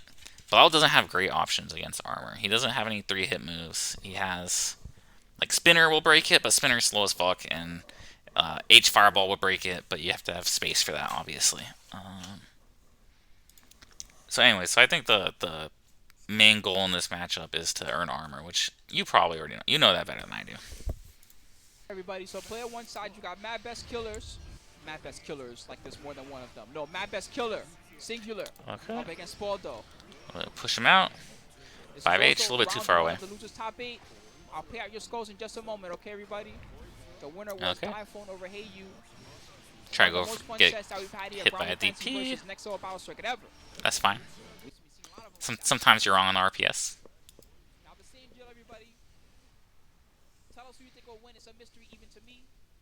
It's probably MBK that will win. Okay, nice. Take the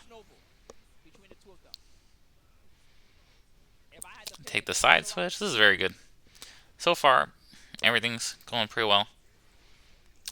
And you get this godlike. Do you win this set, Small, and you just send it to me because you want to brag? Is that what happened? No, I'm teasing.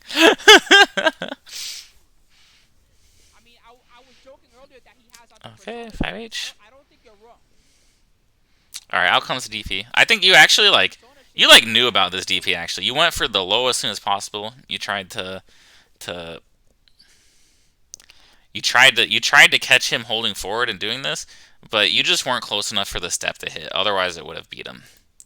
So it's just that's whatever. Good jump. No punish, but it's a little bit hard to punish that move sometimes if you... Okay, you blew the armor pretty early. But you get more armor, that's fine. No walk yet. Yeah, I like the patient play, just waiting for walk to come back. Walks back. Alright, hold up. Don't. This is the tech against Belial. Don't walk on 2M. You can walk in between 2M, 2M, right? But he's going to do 2M, 2L because he wants the non-counter hit confirm. What you want to do, you want to block 2L and then walk. Wait for a 2L and then walk. I think there's like no way that any Belial player is going to stop you from walking after 2L. Like obviously point blank 2L, right? It's going to be 2L, 2L. Like every single time. But if he's spaced, and like eventually he's gonna 2L, right? This is like prime walking fodder because it's 0. So any normal he cancels into, it's gonna be walkable. Yeah, Jam hates you guys. I think it's just the lights on the webcam. She likes to touch them, which causes her to push the camera away. There we go. Good cat. Yeah, have a good night, Kataz. So yeah, wait for this 2L, because it's going to eventually come, because Bilal's pressure without using the 2L isn't necessarily that much. But the other nice thing about this 2L is Belial players aren't insane, and they're not doing 2L into H Fireball because it won't combo even if the 2L hits. And so you never have to worry about like trying to walk after 2M and getting hit by a H Fireball and just losing the armor to the number of hits. So I think this is a key defensive moment for Vassarog in this matchup. What the heck was that combo, MBK? What are you doing? Alright, yeah, this is dead. Why are you safe jumping Moss meter? Don't do that.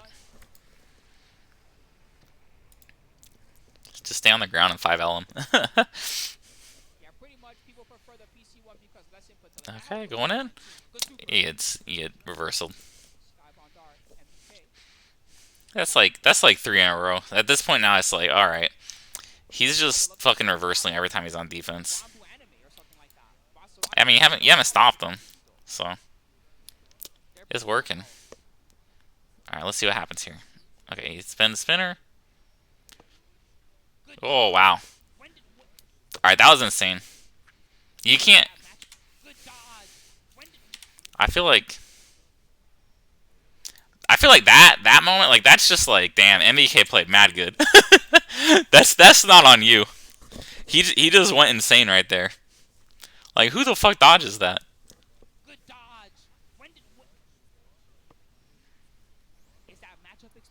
That was just MVK being insane. Alright, safe jump. What happened there? You mashing, Spaldo? Safe jump. Yeah, you got hit mashing.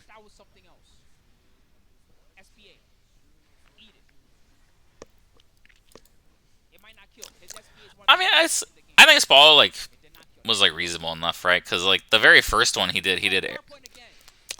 All right.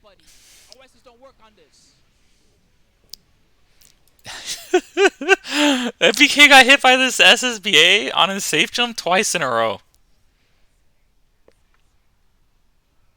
Okay, 5L, 5L. Alright. Plus. Ah, a little greedy, And then minus frames in a DP.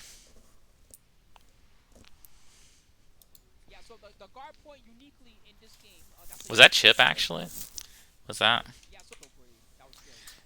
It's because Vassaraga specifically has armor on his SSBA instead of invincibility, so you don't fall through him. You end up hitting him and you stay in the air longer. Was that chip? What happened? Did I go too far or not far enough? Okay. Okay, this isn't chip, I guess. I mean, I don't. Maybe it's chip. I don't blame you for pressing a button here though. This is just like. This is just a 50-50 for the round. Like, with his health and your health, like, one of you is losing there for sure, and you just got unlucky.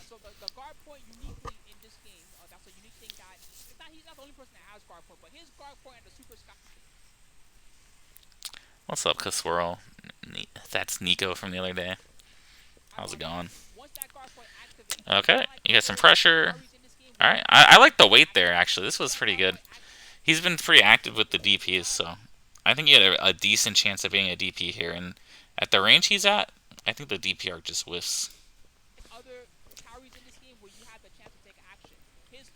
Okay. A little greedy on the armor, but you've been getting away with it.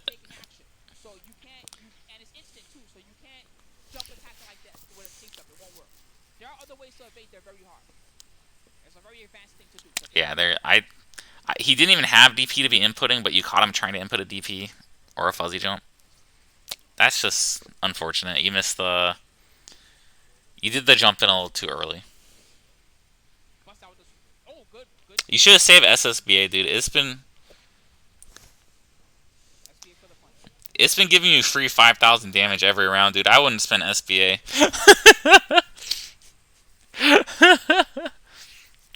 Yeah, I think this match is like extremely volatile because you're both playing kind of insane, and you're both playing really active, and neither of you wants to be the person to chill out. So it really is just turning into an RPS battle. Oh, that sweep was pretty well spaced. Counter hit. Counter hit.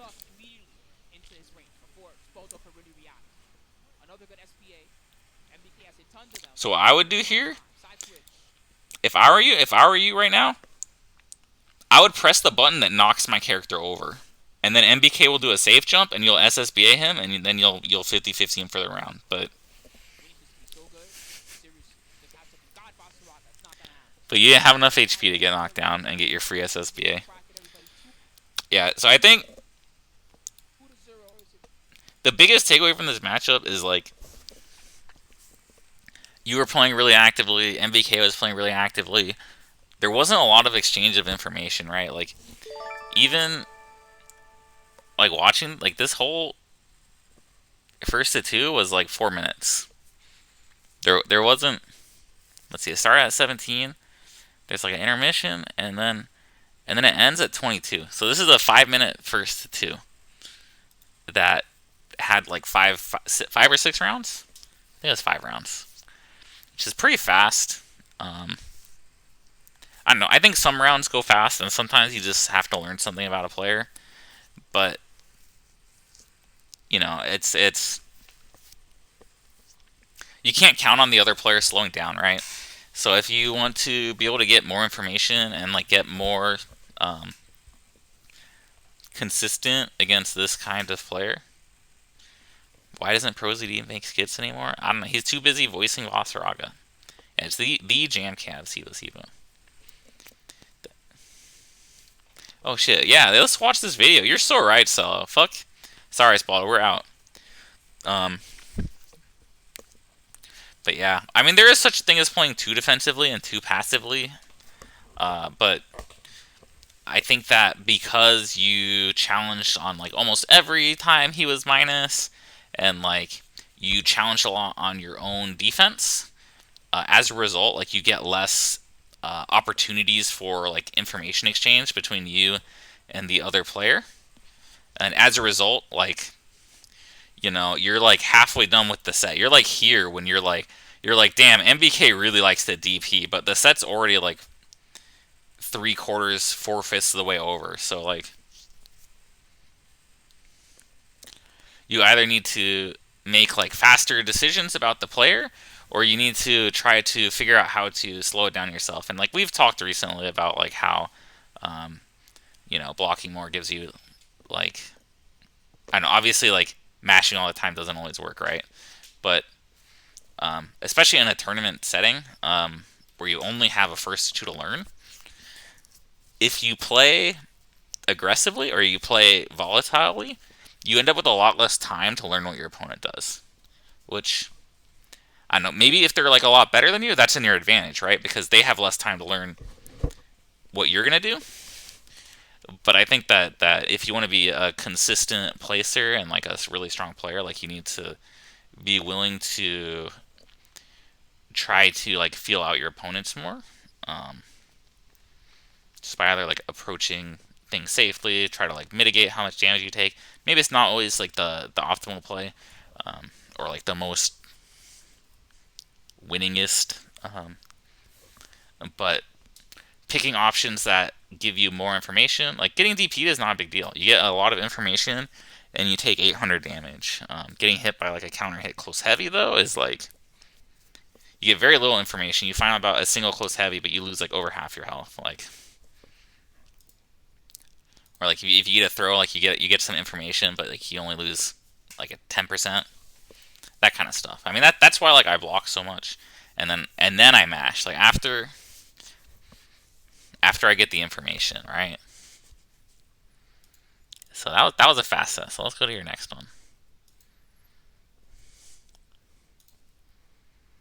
So this is also gonna be a fast set. This is Zeron. Hold up. I think this is under 5. This has got to be under 5 minutes, right?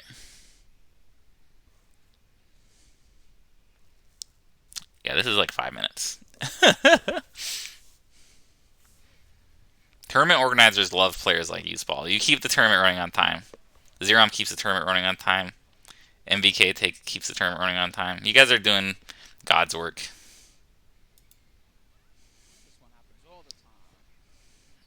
Okay, take your turn. Get it.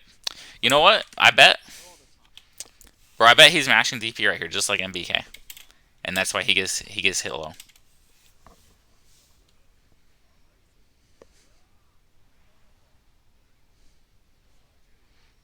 I'm mashing 2L. I missed the 2H. The Charlotta's broken.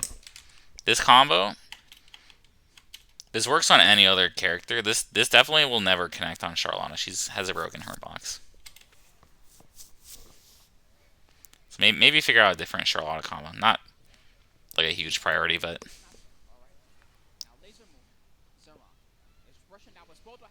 I'm sure you already know like something else you could do. So DP doesn't lose to lows, Risha, but there's no gap. So let me show it. I'll show this because I wanna. I'm sure other people are gonna be asking for this too. So like, I'll even bring out like Vostraga specifically.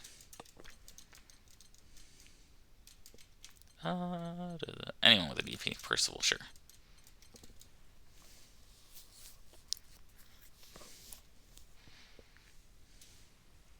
So let's see. So he walks and then he does the low, right? So the thing about this, oh, I messed up. The thing about this is there's no gap. You see I'm mashing light, but I can't get hit here.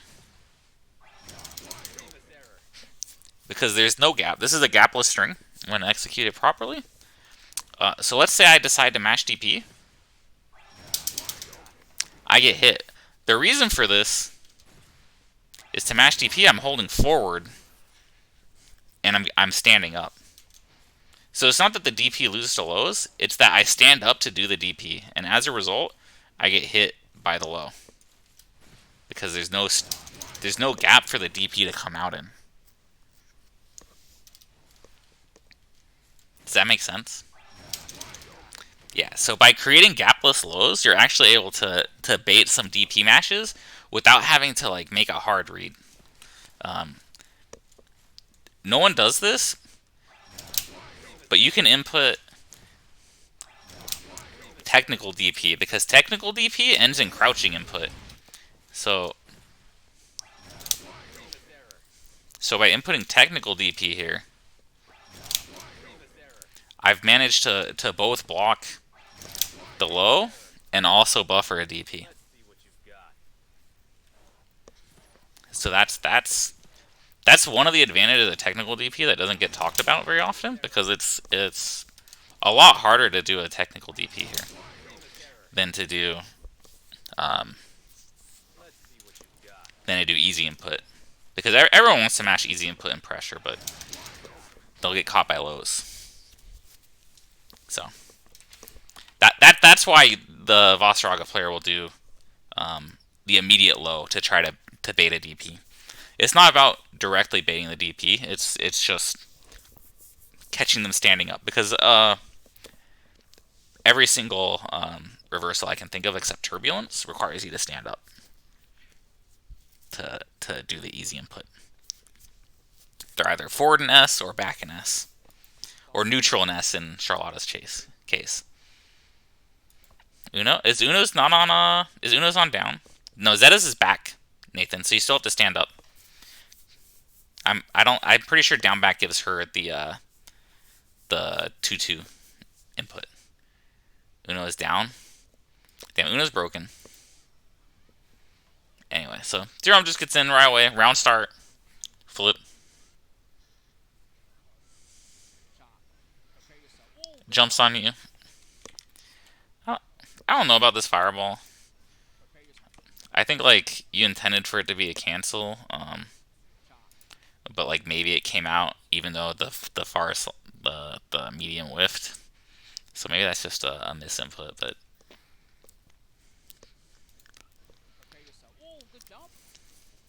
I don't think you really want to usually whiff a button and then throw a fireball. Okay, miss the anti-air. Plus frames. You try to jump. You try to jump on plus a lot. Jumping in Charlotte is so hard, because even if you get off the ground, this close medium anti-air is so well.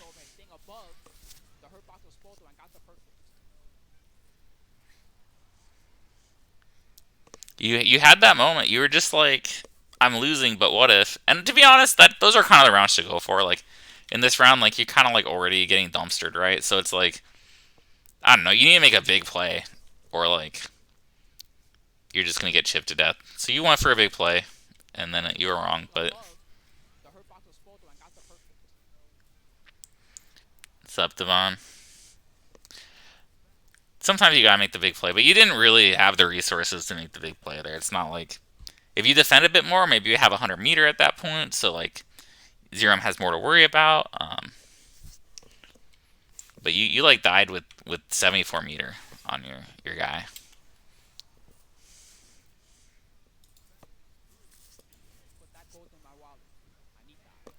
Okay, nice to you. Tick throw, missed a me, but got the throw anyway. Walk forward. This matchup's super annoying for Voss. The parry is super good against him. The Holy Ladder is super good against him. Her jump is super good against him. You try to make a big play. I think your big plays are also like not always super effective because you're not trying to make the small plays very often. Only the big plays. Yeah, have a good night, Cass. Thanks for coming by. Yeah, you gotta hit out of your anti-air. Like, you even had the right follow-up here. Like, just no armor.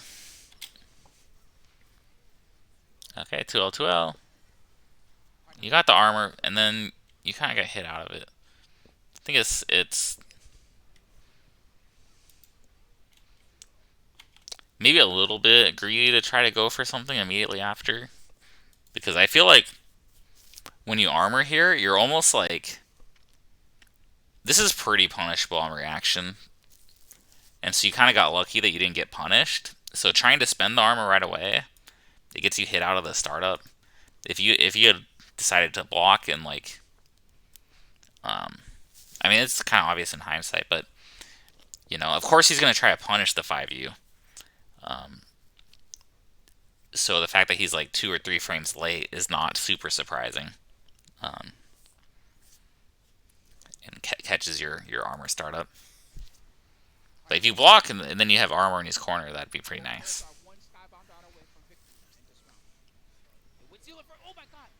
Oh, yeah. See, armor. I like the block. Try to bait the DP again. And you get dodged. That was a good dodge from Zeron.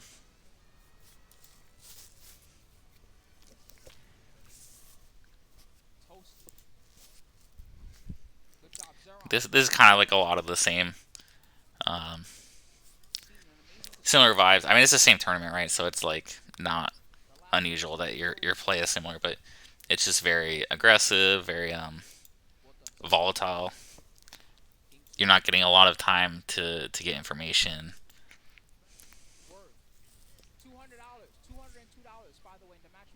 Knockdown.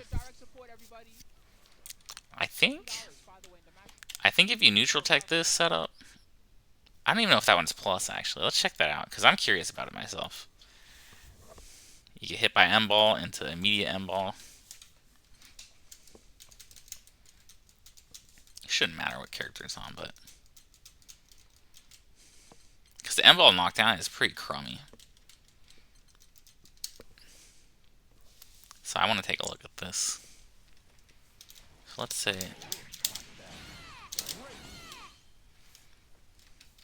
Ooh, even.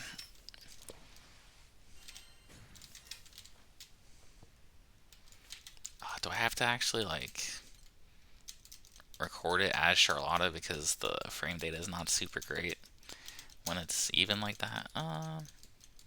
Yeah, I think it's minus. I mean, I'm pretty sure it's minus. Where is Vossrog? I'm just going to pick Vossrog because that way it's consistent with what we're seeing here.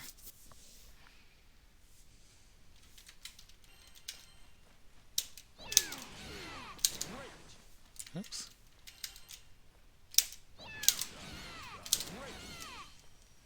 Oh, yeah, that's super minus.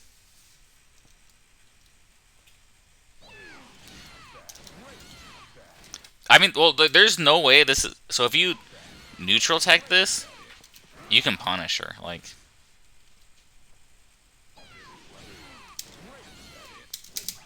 Oh, okay, maybe Voss can't punish her, but You can block the M ball, which is a pretty good situation for the defender. Um, so I guess neutral taking M ball pretty good. If you back tech it, you're plus. It didn't reach, Jerry. Oh, that one time I did. Yeah, so I guess against this M ball, you can try to neutral tech it. If you back tech it, you're definitely gonna be plus. I think this is fake. This is a knowledge check. The part of the reason I want to look at this is because she bounces closer, like stand. I don't know if it matters. It probably depends on character. Like, I mean, I guess we'll check for Voss specifically. See, I'm crouch blocking. Okay, crouch blocking didn't work. Okay, so I think this is a situation where, like, if you instant block it, you get the punish. Because she comes close to you before you block. But either way, even if you don't get the punish here, like, this situation is really good. Does that punish, actually? Hold up. No, okay. Doesn't really matter. You block M-Ball, you're super plus. She's not really at a great range. Like, maybe you get the punish, maybe you don't. A lot of characters definitely get, like, an easy punish there. Boss Raga, maybe not one of them.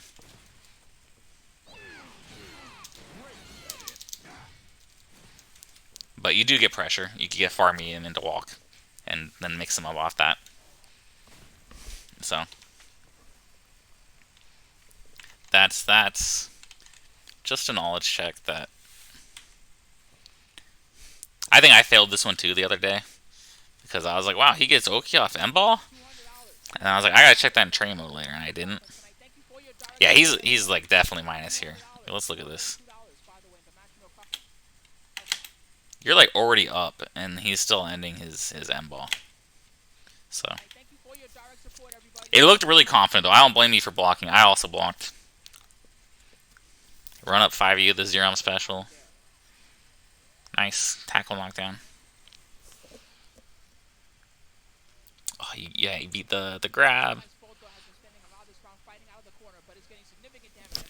Yeah, get your own command grab. Again, it's like it's working out for you, but it's also not getting a lot of data. But gets you the round. This is a tournament. We're just trying to get rounds.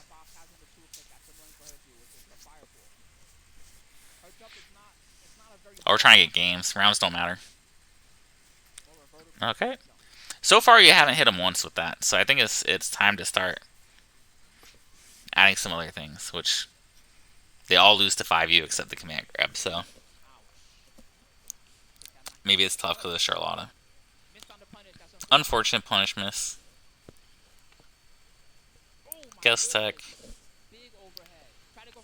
Nice mash. He only had ball, and he didn't spend it, so. Okay, throwing a few fireballs. Re-armoring. Don't have walk right now, so it's a little bit hard to pressure, but.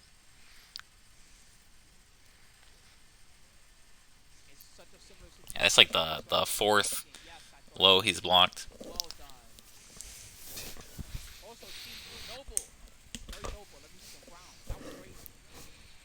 I like that Spooky calls it noble instead of cheap.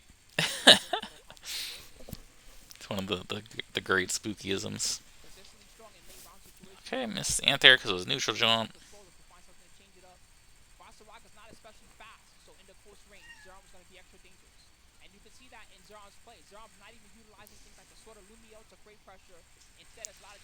Instead of saying cheap, he says noble.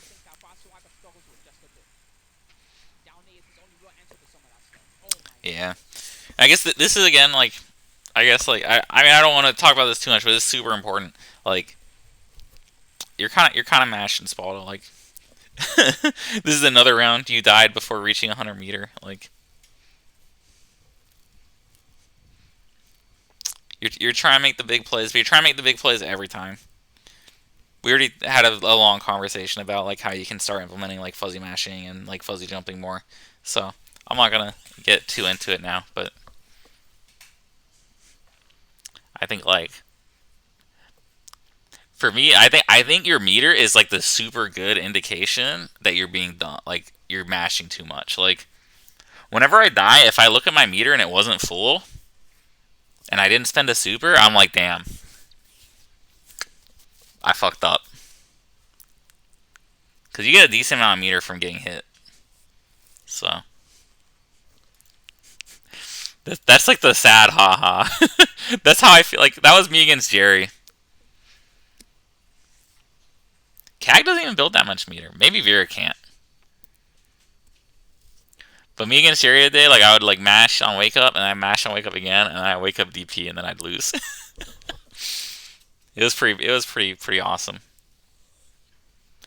I think especially your character, like with like if you play like a character like a really strong DP, you can like kind of get away with expecting them to show you some respect without you earning it. But when you play a character without a DP, like they have nothing to lose by just meeting you every time and just only running frame traps until you prove that you're willing to endure the cascade of normals and specials.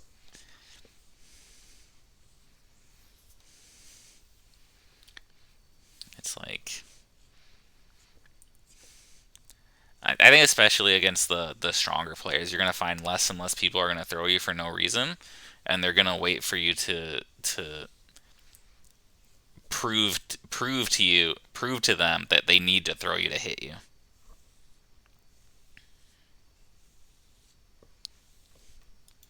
Like if I don't need to throw you to hit you, I'll never throw. Like there's no reason for me to do that because throwing is risky. So there you go. All right, so we have it's just 2 matches from Cassie. She loves Starbucks. This is her naming game, but my headcanon right now is that she just wanted to include this in her submission. Not sure how I threw some leads. Any suggestions? Bad habits of pinboy other than jumping it 4 times in execution. Anything helps. Yeah, I think she just wanted to let us know that she loves Starbucks. It's just 2 matches. Okay. Yeah, 6 minutes. Perfect. Alright, we're up against the Nooch Beelzebub. Exactly, Rogue.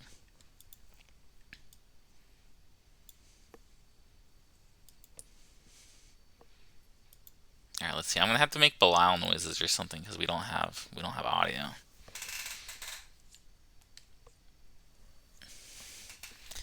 Okay, start with Karma. That was awkward, but I would not be ready to dodge around start Karma either. Alright.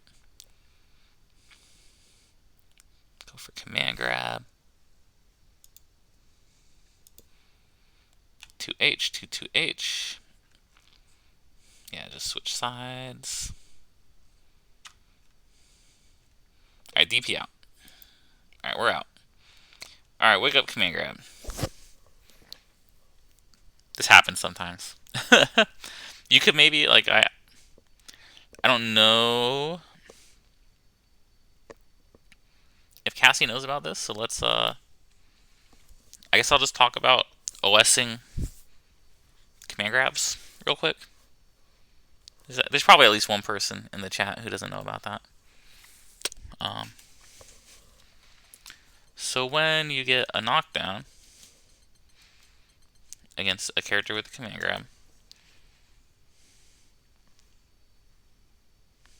yeah, it's Rena. You don't have to try to call it Risha like that. She'll call it herself. I'm sure everyone's been in this situation. I'm probably gonna fuck up the Belial safe jump the first time. But let's say you get this, and then it's a slight delay into...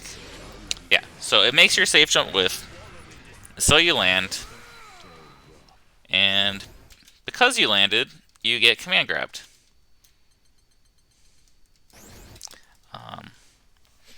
specifically since this requires using the DP. What you want to do is you can option select against this by inputting like some kind of reversal during the hit stop of when your normal would be. So you do like auto combo into your ender, into this, and then input a super,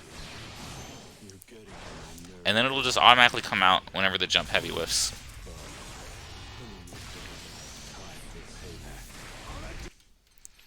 So just to show this with some more options in here.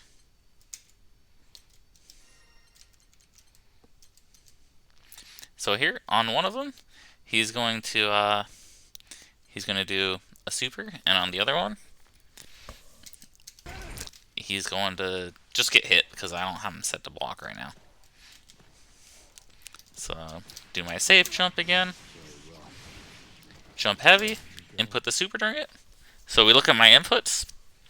You can see I input the super right after the jump heavy, and it didn't come out because I'm in the air, and Bilal doesn't have an air super, so he doesn't have to worry about that. So let's do it again. Okay. Super doesn't come out. And then because he command grabbed, Bilal landed, super comes out.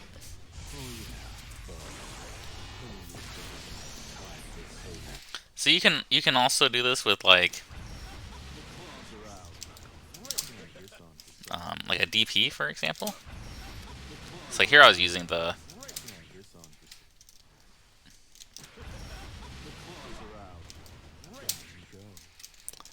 DP for the knockdown, so I was using a super, but oops. So that's what happens when you mess up your safe jump, is your OS comes out anyways. But yeah, you can do the OS with like a DP also. Just any kind of invincible move that will beat the command grab. And so it only comes out when you're jumping whiffs. It's either because you do it too early like that. I did it again. I don't have manual time Bilal safe jumps on lockdown. Oh. That one I messed up, but it worked out kind of. But yeah, you can see I'm doing an easy input DP alongside my jump heavy. You see I do the like, let's see, I think it's that first one, so like the fourth one from the top, that's the jump heavy, and then I just immediately put the easy input DP after. And if he ever does Anthem and Wake Up again, you'll see the DP come out. So you kind of have to. This does have a little bit of counterplay. If the Beelzebub A knows you're gonna OS and B you do OS, he can do like a dodge. And this is where a different character's privilege comes into play. So he's gonna do a dodge. And like Bilal DP won't catch dodge here, so he can bait that one if he knows you're doing it. First of all, but I think with Bilal's super, I think this beats dodge here. Okay, so that was not a punish. So that one won't be dodge. This one won't be dodge either. But at this point, they're really risking their lives here. You just come in and you just murder them for it. Specifically with this is less useful for, you can use this on like Ladiva's command grab, you can use this on Beelzebub command grab. Who else has one? Avatar Belial, also pretty useful. Specifically for Bubs, also his command grab doesn't have a lot.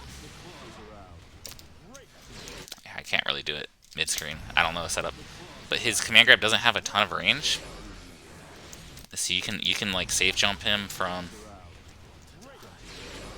like a safe range. Which it's not as scary because you can't grab him, right? But yeah, you can use jump. Jump is universally unsafe to dodge because he can 2H you. So like here's an example with that. So you can see I just tapped up after I input my jump H.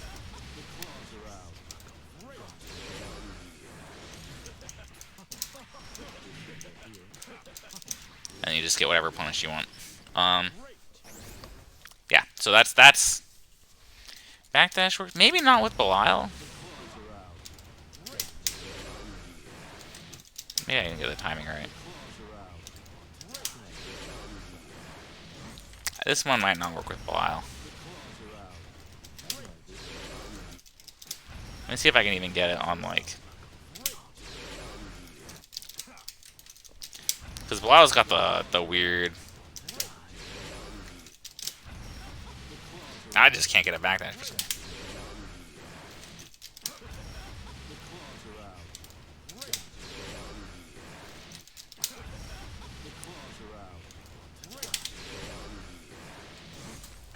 Yeah, maybe it's just Belial's backdash doesn't work here. I think other characters can. Because Belial's has the grounded backdash.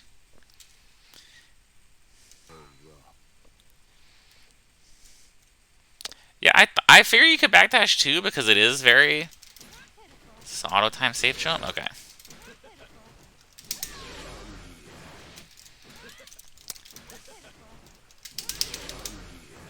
Okay, you can backdash. It's just hard as hell.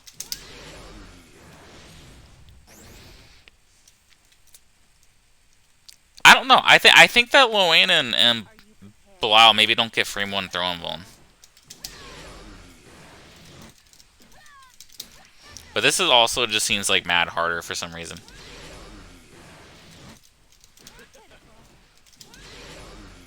Maybe the buffer window's different. Like you can see I'm putting hella back inputs.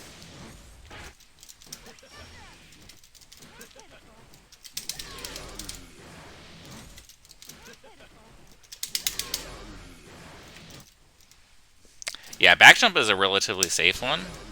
Oops, I didn't do the jump in.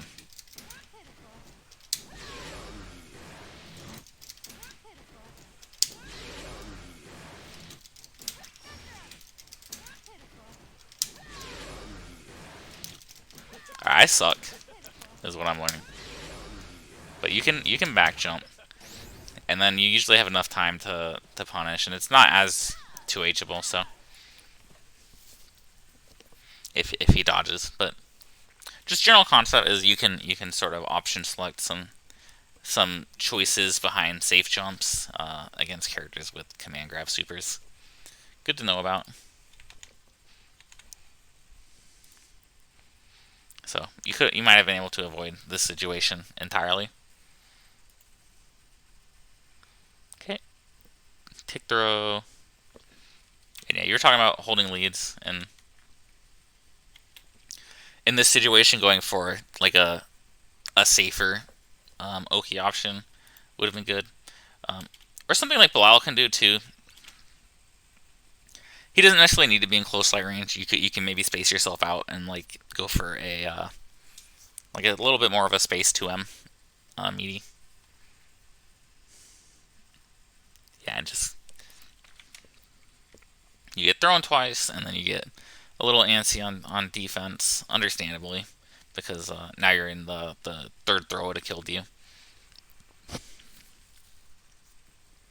So you end up losing like 70% of your health in like the last 20 seconds just from a wake up command grab. But implement the OS and it becomes a lot harder for Beelzebub to get that super random command grab. Alright, 4M into command grab? Sure. Personally, I always prefer going for the guarantee damage there, but you know, if it works, it works. Okay, spinner. Okay, attacking. Load of pressure. EX dive. Sprains new shrimp. Try and catch dash forward. Okay. He got a little uncomfortable and went for a jump in, and of course Beelzebub 2H is amazing. They had SSBA too.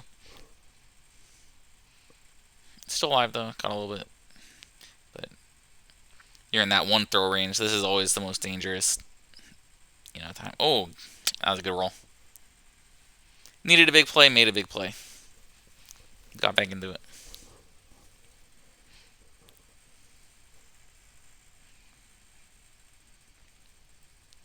Okay, jump forward.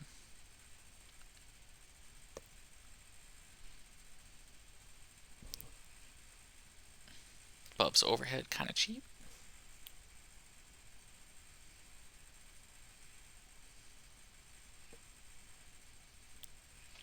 Alright, 5H dies to the dive.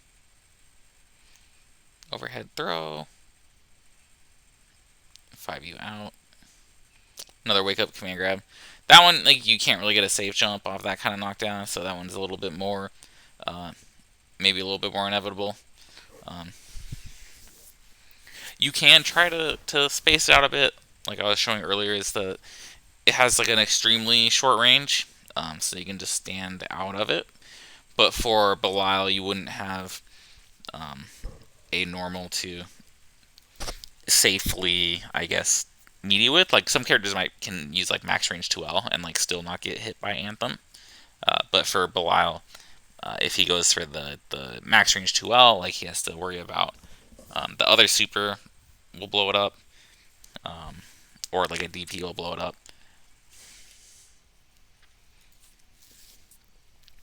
I do see you jumping, and the you talked a little bit about like you already know you jump a lot, and I think I mentioned this to you the other day, but a lot of the reasons I think people end up jumping too much, especially when they already know that they jump too much, is because they aren't sure what they want to do on the ground. So I guess like some ideas is to consider like your opponent's options. So let's go into training mode real quick against Bubs, since the next match is gonna be you all. So it'll have to load up like a different training mode. So like things. Yeah, jumping is usually a sign of a player being uncomfortable playing the ground game. Because I think most people who have been playing Granblue for a while already know that 2Hs are godlike, like jumping. Like maybe like some matchups is fine.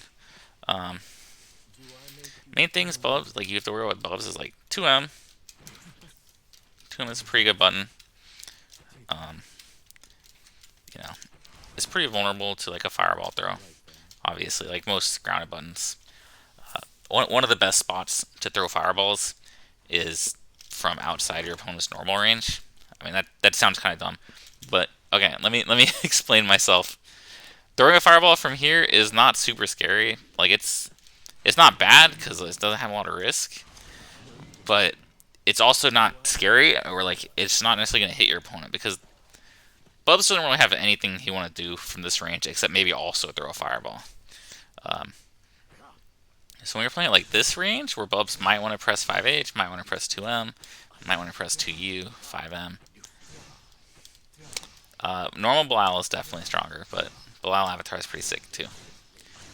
So you have all these normals that Bubs has, right? They're all somewhat similar range. Like 5H is maybe the furthest. So like one of the best spots to throw fireballs is like right here. It's like right outside his 5H range, because what Bubs doesn't want you to do is run in and get this 5H, right? Or run in and get this 2M and get your pressure started. I guess it's not a combo, so you'd have to do something like this. But whole point is Bubs doesn't really want you to be there, because Belial's pressure game is really scary. So he's going to start throwing out these preemptive 5Hs. So you just throw some fireballs from this range. And that's gonna force him to, I don't know, like he wants to like maybe dive, right?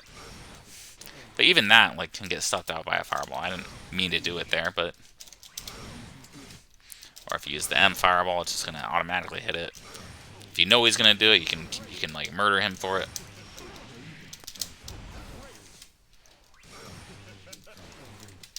Something like what, like this.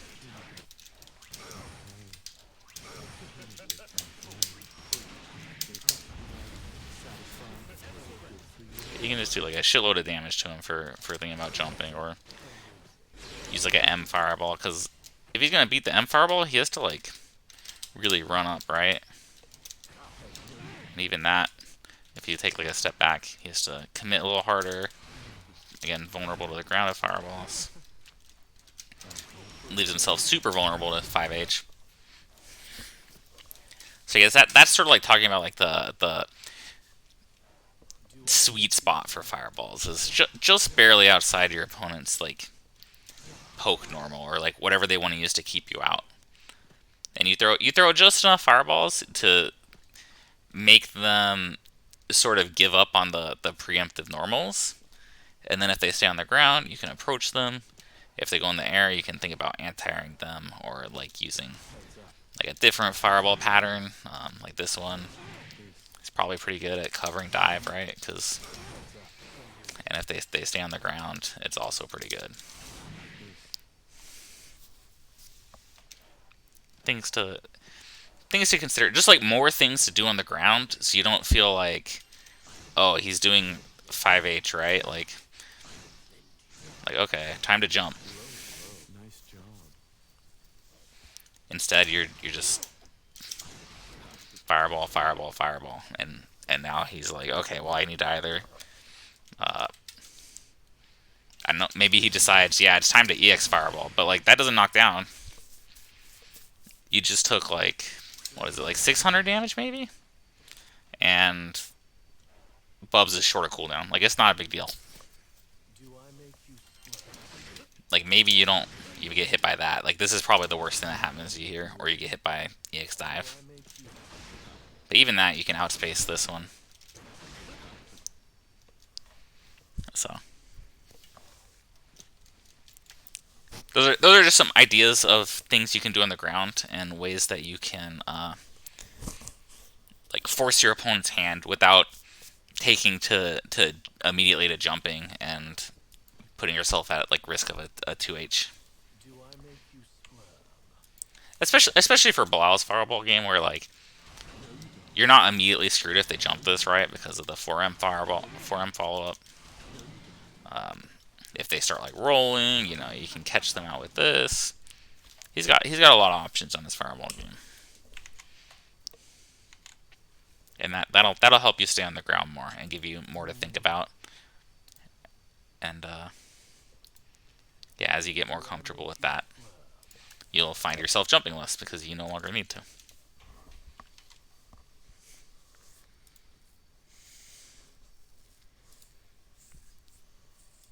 So now I have a Yule match with the Akko. The Akko's been on the grind.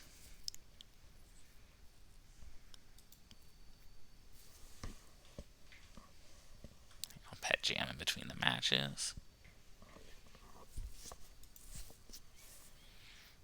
Okay. It's like here, these are the fireballs I was talking about. Like these are fine fireballs, but they're not the good fireballs exactly. Like, there's nothing Akos wants to do over here. Like, there's no way for him to really punish this fireball, but there's also nothing he wants to do over here. So he's not going to get hit by this unless he takes a risk. Like, it's not bad, but you get like a little bit of chip damage, a little bit of meter.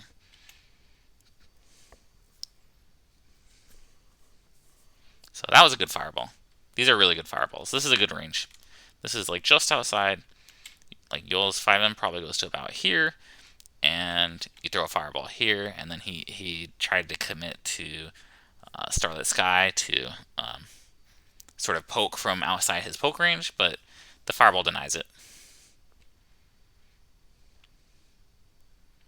So runs in after blocking a fireball, blocks the 5M. Okay. So far, so good. Not a big fan of this backing off here. Bilal's, I think his pressure is like definitely one of his strong suits. There's some matchups where like with CAG maybe I retreat, or like if I have, depending on the game state, I might not want to risk a DP. But here you have a lot of health. You can take a DP. Like, it's not a big deal if you eat one DP and lose like 1,000 health. Like, you're totally fine. I think you definitely want to push this advantage, but run back here, throw fireballs. end up getting rolled on. Okay, some stance stuff. Get hit by a plus far heavy, or plus heavy.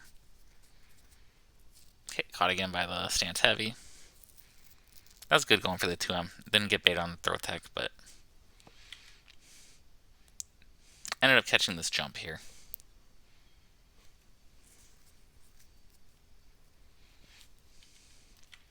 So I think this round mostly, it kind of comes back to this moment right here where you had this nice life lead.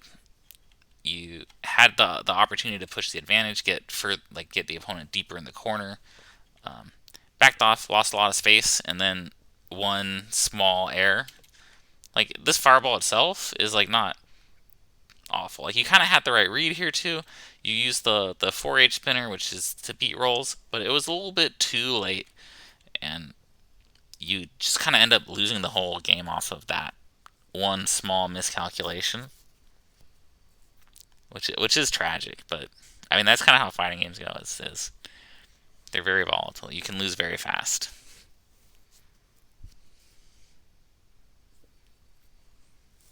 So Onkos with a very clean ground to air confirm.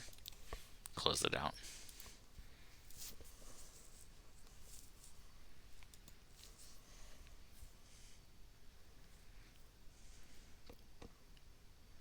So pretty good fireballs again.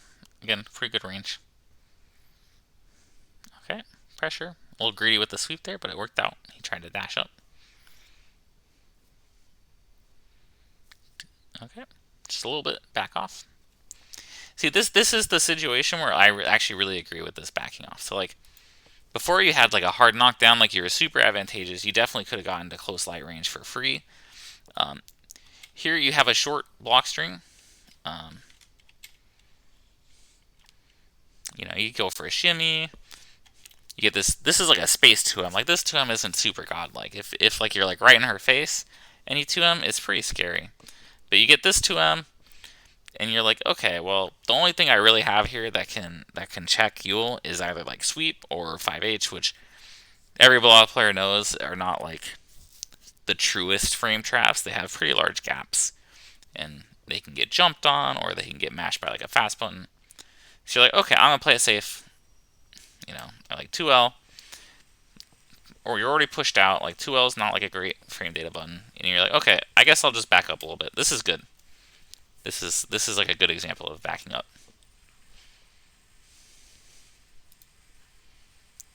Okay, the 2L check. Okay, getting pushed towards the corner. Good tech. Okay, now you're in the corner. Pretty scary. Go for like a super big play with the overhead. You ended up eating a lot of damage for it. So this is kind of unique to Yule.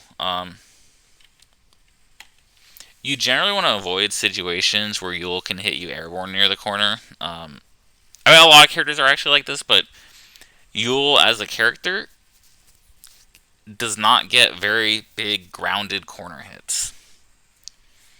If you eat this 5H on the ground, you end up probably taking like 1,000, 2,000 less damage than this combo. So going for the overhead here, although it's normally pretty similar risk to going for like a mash or like a, some other kind of option to throw, this one is actually like way riskier against Yule. So you end up taking a bunch of damage just because of the Yule specific. Go for the super, blow up a throw.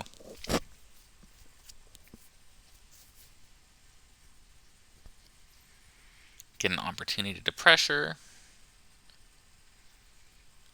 Okay, nice 5H. Missed the confirm. Oh, missed the confirm.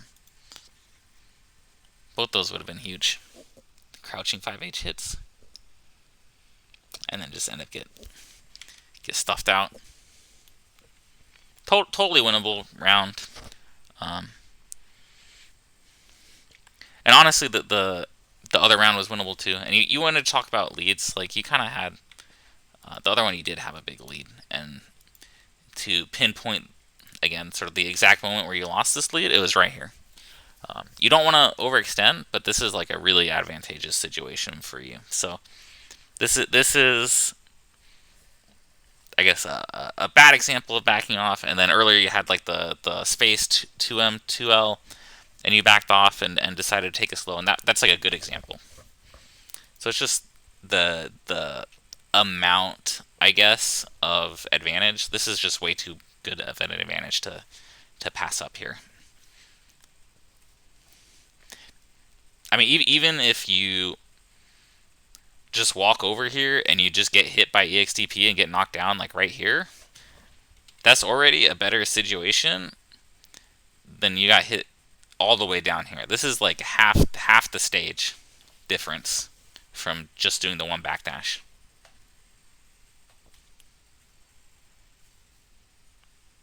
And that influences like all the risk and reward on like every single decision after this, because every single hit after this would have been a corner combo, whereas moments ago, I mean, maybe I'm harping on this a little too much, but you did want me to talk about leads, so moments before this, what the heck? I don't understand YouTube's seek functionality. I guess if I tap it more than once, it starts going more than 5 seconds. Moments before this, like, if you go forward here, there's like almost no chance of you eating a corner combo for like 2 or 3 hits. So that's sort of the big turning point of this particular round, I think, and that's where I'm gonna leave that at before I spend the next like 8 hours talking about one knockdown. Okay, now we got tools matches. Let's see here. So this is Jita. Fireball Wars felt really hard. Didn't want to dodge into spinner. Ideas to break his defense would be cool too. So this is probably Rice Boy. This probably is his matches with the Rice Boy the other day. What's up, Steve-O? How you doing? Dude, I love that fairy dive kick emote you have. That's sick.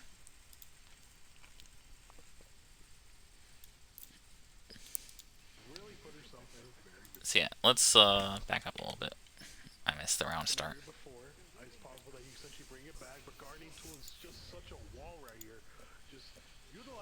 Okay, fireball.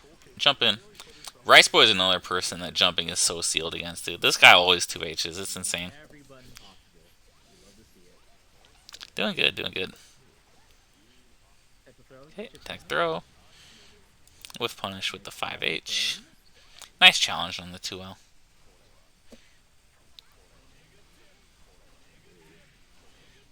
Okay, lots of spinners. So one thing, one spot you can really take your turn against Belial.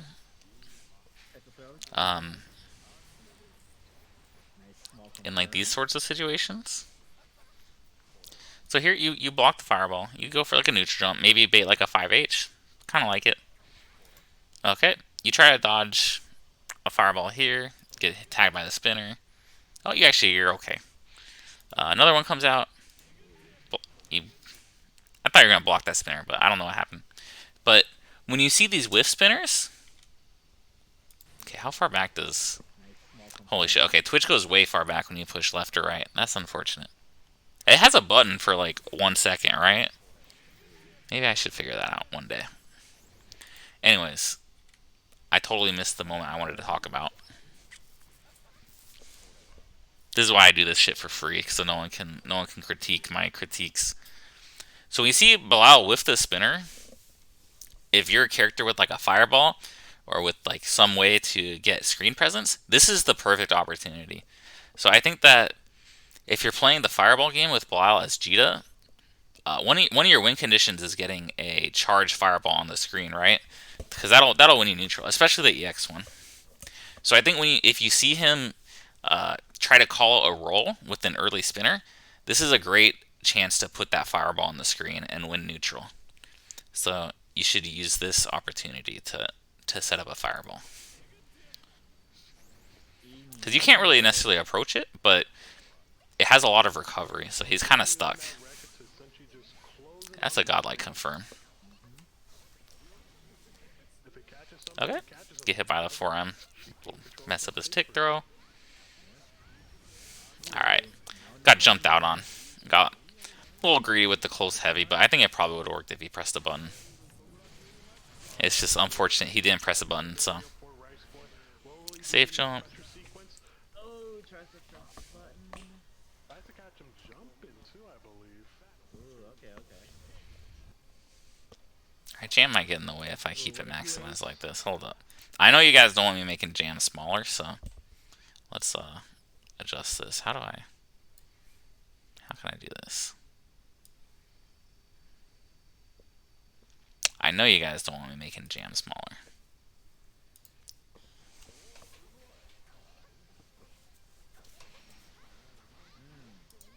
Catch him with a heavy. I've had enough of this. I'm DPing. I'm out all the cross up here. Yeah. DP out. So far, just like pretty, decent exchanges. Nothing crazy. Ooh, what a confirm. Nice damage. Blow damage on crouching, but Since that tech though resulted, I think Bilal is a character you might consider using far heavy a bit more than the 2M. But honestly, the 2M is pretty good at probably at stuffing the early 5Hs. It just really sucks to be hit crouching by this character. He does so much damage when you're crouching. essentially Rizeball will be So I don't know. You might want to consider using 2M a little bit less. this one and go meet Zamu up in grand finals. You definitely see. There you go. That was exactly what I was talking about. The early spinner is the perfect opportunity to put your fireball on the screen and get a neutral win. Coming out. That was your far medium getting caught. Another M confirm. Nice confirm. Wow, super good. This is gonna be some heavy damage. There's been a lot of DP punishes so far. I think that you might consider getting a little more comfortable defending Bilal without the DP because it's getting you killed this set. Yeah. Riceboy does a great job of adding delays and also is pretty actually good at hitting safe jabs, so good at MDP. Utilizing the DP invincibility frames to get through the spin wheel. Bilal can't really use 4H too much against Cheetah in block strings. Already to in a very good scenario with a massive life lead. Oh, there's the classic corner bust out. Really nice hits, and if these add up, essentially could result in being Get the fireball jump. with a massive life lead. Let's see what that situation was like exactly. Really nice hits, and if these Yeah, so this is just like raw neutral. This is a risky fireball, but not necessarily a bad one. Out. Looking pretty even. Now in the corner. did you see that run up to keep pushing him into the corner? But Yeah, he checks your plus frames. Get them with the if you super bet sky real button. money, man, is this gonna kill? Yeah, it's gonna kill. Wow, just like that, you get game 4. Oh, yeah, you're up 2-0. You linked this. You didn't link your winning games. I guess you don't care about this because you're winning. He is showing life and saying, I am here to go back into grand finals and fight Zamu once again. Oh, yeah, he was playing Cat the first two. I remember that. Maybe he only played Cat the first one. Guardian tool have in the arsenal. Does he have another tool to use? Or I'll say he needs to change his colors to the idol. you want to go with it and just, relax, reset, bring out the idol colors? Yep, bring the idol Perfect. Little intermission to reposition the jam can. Let's power up. colors. Gotta get that power up, you know? Alright, let's see if they did what you stated. Alright, the VODs will always be there, This is way later than I wanted it to go, but This is actually the, that's fine. I think it's one of the gotcha weapons. Alright, DP. Alright, 5 use your Very block string. Starting off Ooh, he went for the 2H there. That was close. onto Jordan. Guardian tool, but essentially Guardian tool gets some really good damage with a nice jump. That was close, but Rice boy. get a lot out of it. Ooh, get the power of 10. We get a very good knockdown towards the end. So far, everything is going great for you on offense. You got one jump out, and now you're turning into a full health bar. So I find it very hard to believe that you would lose this round at this point. Rice boys got to Ooh, a little bit late on the close heavy, but still get chip damage. Yeah. But gets DP'd on. Didn't matter. It would probably be a pretty big throw to lose with that kind of life. It's not impossible, but... That was blocked. He could have potentially chipped, but the different world, something else. Okay. Yep. Get your EXDP out. Gives you a chance to get in. Tried to cover a low and like a throw option. I like it. Punish. Good damage. Oh, what did you get hit for there? Yep. You're minus. Oh yeah. Going for the DP. Good damage. I think against Belial especially, it's pretty important to be careful in the DP since his punish damage is so high mid-screen. Come out, make a mistake. He gets like 3,000 something. But essentially, Carnito gets out with not much to lose. The overhead. Oh, a little greedy on the Pretty good damage right here. overhead. I think it's mostly you're getting killed by either greeting a little bit. So you're getting things like EX fireball hits and trying to dash in. You're getting killed by DPing, Takeover gains just from an inch of life. But will and that's pretty much where like 80% of Rice Boy's damages come from. Check the situation. I think that was a misinput. Rambu using the EX tried to super through the fireball. Would have been good. a bit too far there. Yeah, a little too far. And here we have this is a match point for both of them. So I think, The EXDP, however, you're just a bit too yeah, definitely a player. I think that so while this charge fireball is really good when you get it out, I do think you get a little greedy with them, and this applies to other matchups too. Because when I play CAG against you, I can usually get like a reaction H spear on one of these, just doing like a raw charge fireball. I think you should try to shoot a little bit more normal fireballs. If you want to shoot fireballs and either mix in the charge ones. I mean, I wouldn't against CAG, for example, because CAG will just hit the normal fireballs too. But against Belial here, like if you did a normal fireball, it'll clash with his. And then use the charge fireballs when like you convince Riceboy to do like the early spinner, for example.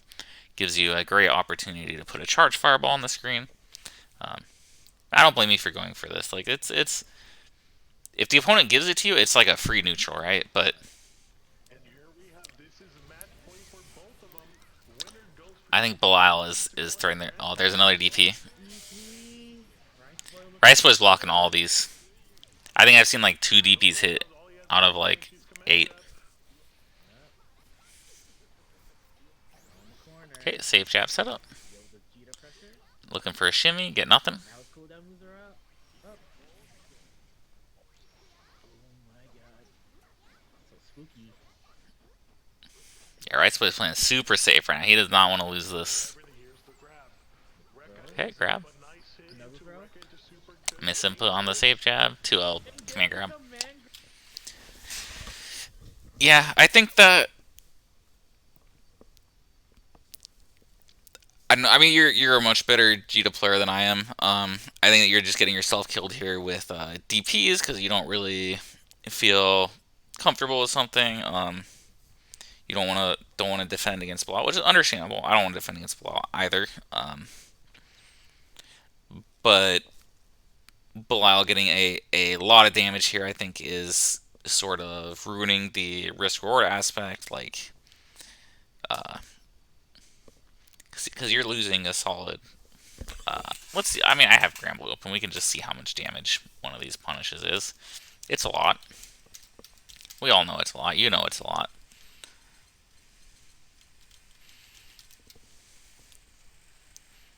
But I just want to kind of like sort of drive home the point a little bit. It's like a normal character to get like auto combo into special, do like 2600 or 2700 damage. But Belial's damage, that's a solid like 1000 more comparatively. I mean, it does cost a cooldown, but it's also, I mean, that's a shitload. You get hit by that 3 times, and you're probably at pixel life, even with guts. So gotta be more careful with the DPs. Hard for me to tell exactly if you had like some other strategy behind the DPs. If or if there's something in particular you're not sure about defending against him. At neutral, I think you got a little greedy with the charged fireballs. I saw at least one get jumped. A couple got stuffed out by fireballs, giving Rice Boy the initiative. But he did throw a really good one when he did the whiff spinner, and you could have had a couple other opportunities if you played like a normal fireball war a bit longer. Maybe bait him into 5Uing a fireball even and get like an EXDP punish or like a run under. You can use like I think you don't use the normal fireballs maybe enough. Because I think part of the strength of the charge fireball is using it as a mix-up to catch rolls and dodges. But if you don't shoot the normal fireball ever, then people only expect you to shoot the charge fireball, and they only look for jumps, they look for interrupts, and they don't have to worry about the faster options. Yeah, these are free. I do them whenever I feel like it, which is not all the time, but you can submit some VODs here. This Google form is always open, and I look at it, and when I have a number of these, or when people are asking me about them, I usually try to do it. Oh, sick. Thanks for the sub. But I only know so much about Fairy, but I can give you Grand Blue and general matchup tips. I do know a lot about Grand Blue, even if I'm not a Fairy expert. But yeah, I mean, I think Tool, that when you watch this back, you're gonna feel like you're gonna really feel all those DPs, and you're gonna realize how much you're DPing and just how much damage Ricepo is getting from them. Because like I think especially maybe the other two games you hit him with a lot of DPs, and so he adjusted. But if you watch how he was defending, like he was just blocking a lot. He was blocking a lot, and then like fuzzy mashing a little, and just looking for an opportunity at neutral to run his offense, and then just keeping it short, keeping it simple, going to block, and just taking what he can from the punishes. But yeah, it's getting late here. It's 1 a.m. for me, which means it's 4 a.m. for like some of these East Coasters who are still here. It's Rena. I'll name names. She's the one who's been telling me to name names. So I think I'm gonna start winding down for bed. Jam's tired. She's probably wondering why I'm not in bed. She always sleeps in my computer chair, and right now I'm in her computer chair, so she's mad.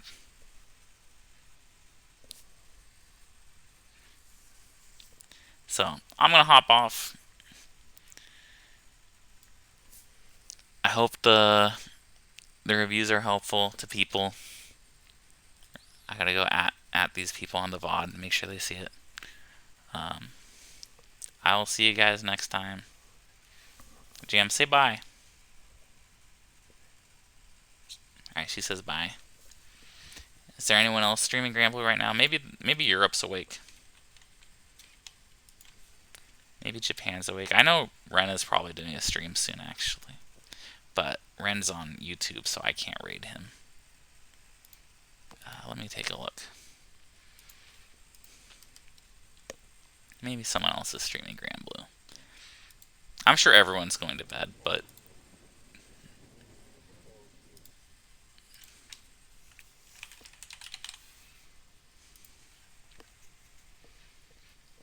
yeah, no one's streaming Grand Blue.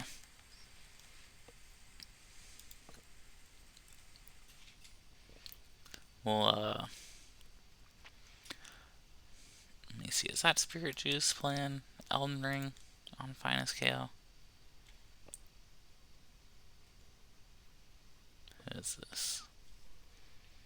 I don't know who. We'll rate Tatsuniko. He's playing Strive right now, but I'm just going to bed. I just try to make it a habit. So have a good night, guys. If you want to watch some Strive, stick around. No more Grand Blue. Go check out Ren's stream maybe if you want more Grand Blue. I think he's doing a Cagliostro matchup chart tonight. Either in 20 minutes or like an hour and a half. But that's on YouTube, so see you guys next time.